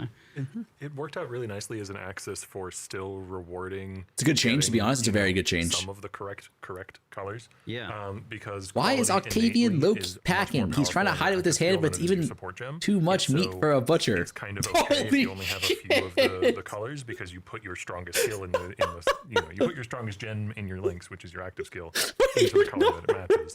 And then it's nice to get the other colors correct, but you know, getting the other colors correct is like 5% increased damage. Whereas getting the one color you really need correct, which is quite easy to do, is, you know, potentially an extra projectile or 10% more damage or something like that. Yeah, every time a chrome dropped, I was like, looking for a good base to drop that on, so that I could, you know, chuck my spark gem or something else in there. It has the added Holy bonus of there's another shit. currency that's like, What you know, the it's not like hell? a divine orb level ding when you drop Why'd it, you but read it's that? nice to see. You know, you're excited to see a chromatic now and then. Yeah, it was I kind of didn't funny know that, what like, he meant by chromatic went from being, packing. I thought he meant, less like, valuable than, you know, it's something in his jewels pocket. and fusings to being the most value out of those now. Yeah, just to clarify, chromatics are much rarer now than they were before. Yes. I won't say exactly how rare they are, but we've made changes to, like, for I example, want to get back to if you POE1, but the fans holding back need at the a move it. 6-socket You item get used to it that really has quickly. chromatic colors, You won't get 7 jeweler orbs, you'll get a chromatic orb instead. Oh, I was wondering if there was some sort of recipe. I thought you guys might keep it secret or something. Oh no, that's the existing Like, chromatic recipe. this guy hit the eyelid on the double cruft, this guy hit something else on the double cruft. Our list of recipes, if it meets 2 conditions, there's always If you know, you know. the order of precedence. So we moved the chromatic above the Because it's jewelers. more valuable now. I see, that makes sense. Did you guys have to mess with quality at all now that there's going to be kind of 30% is just going to be Farmer somewhat gaining wildly weight from all that available seafood? now? I actually am. Like, does that break anything? No, it is basically a bit power creepy. TorchLight stream, hashtag ad or for funds? I think the only Honestly, a little bit of both. Number of changes to existing. Like we did get an units ad, that but interact with socket colors. I always think play the only longer one than the that ad. Really got a you? nerf was Diala's malefaction. Instead of granting 30% quality to green socket gems, it's now 20%.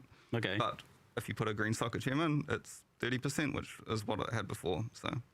And that's my follow-up question is... Game's good, there's yeah, I think so uniques that too. interact with socket colors. Have these sorts of things been updated?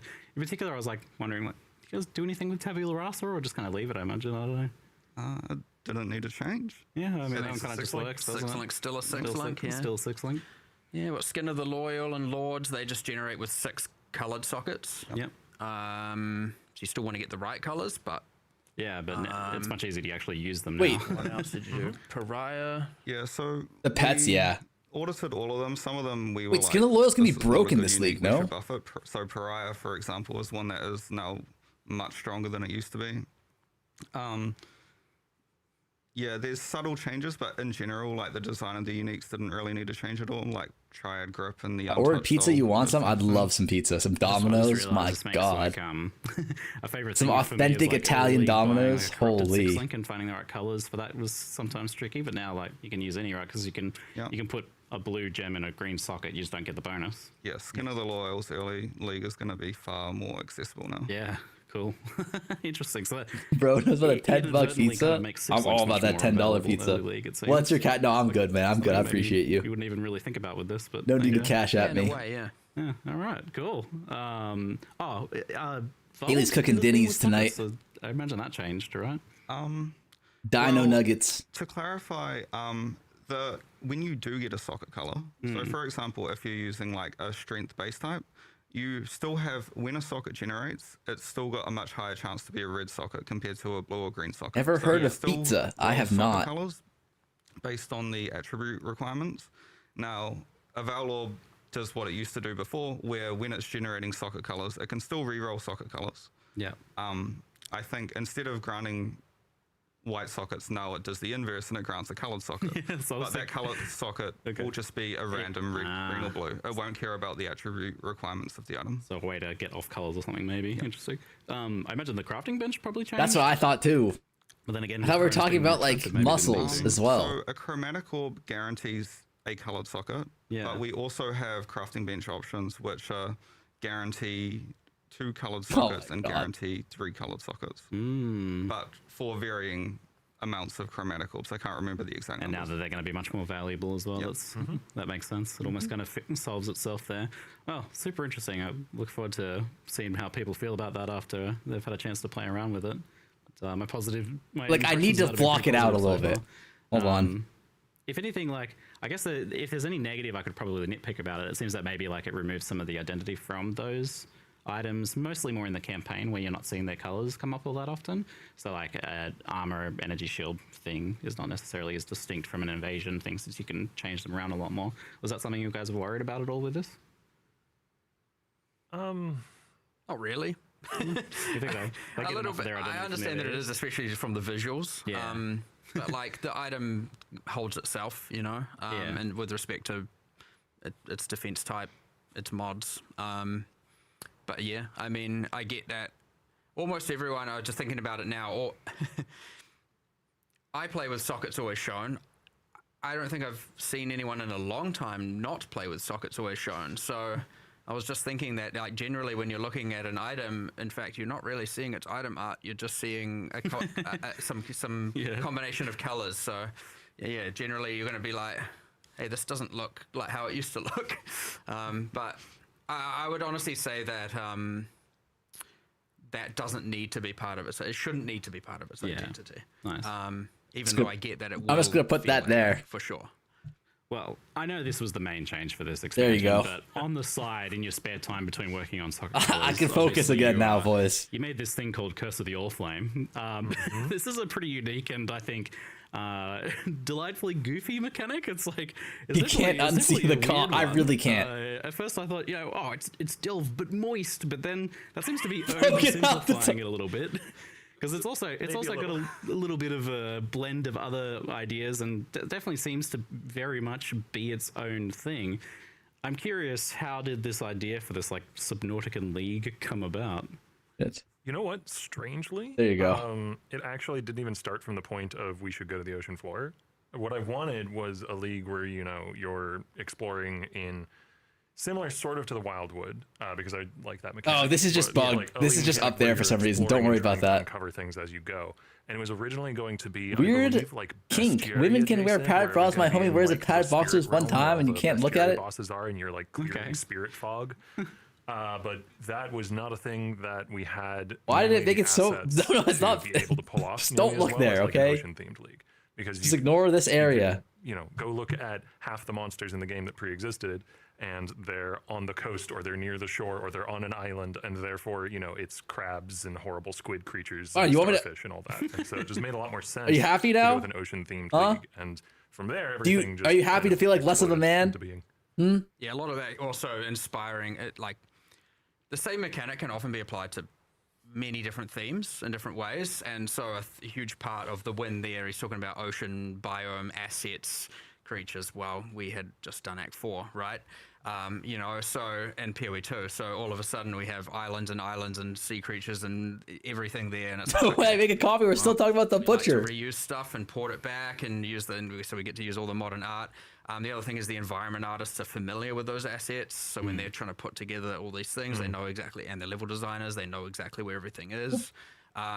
Makes it way easier, and then you don't have to like look through and find 13-year-old assets and stuff trying to go like, okay, how can I reuse this? And then it's nice to have full art sets of modern art, because when you mix old things that aren't what we call PBR and non-PBR, when you have the old POE1 assets intermixed with the new modern assets, they stick I out can't. like a I can't sore see it either. thumb. Yeah.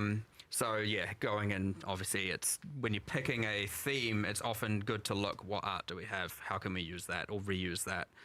Because then you get to make a hell of a lot more content for significantly less cost. So that's kind of what helped inspire it, because we also like, I was like, and he doesn't 0.6 necessarily know POE2 what's when there being won't be a made for 0.6. POE2, I think the and next that's where I'm one will be kind of like the bridge, and I'm like, 5.5, and then it'll be Fully on POE1. 1.0. Yep. and he's like, well, what monsters? Cast I'm like, on well, cock let me give you build. that. And I'm just like, massive list. I'm like, go to this area, go to this area, go to this area, go to any of these will work.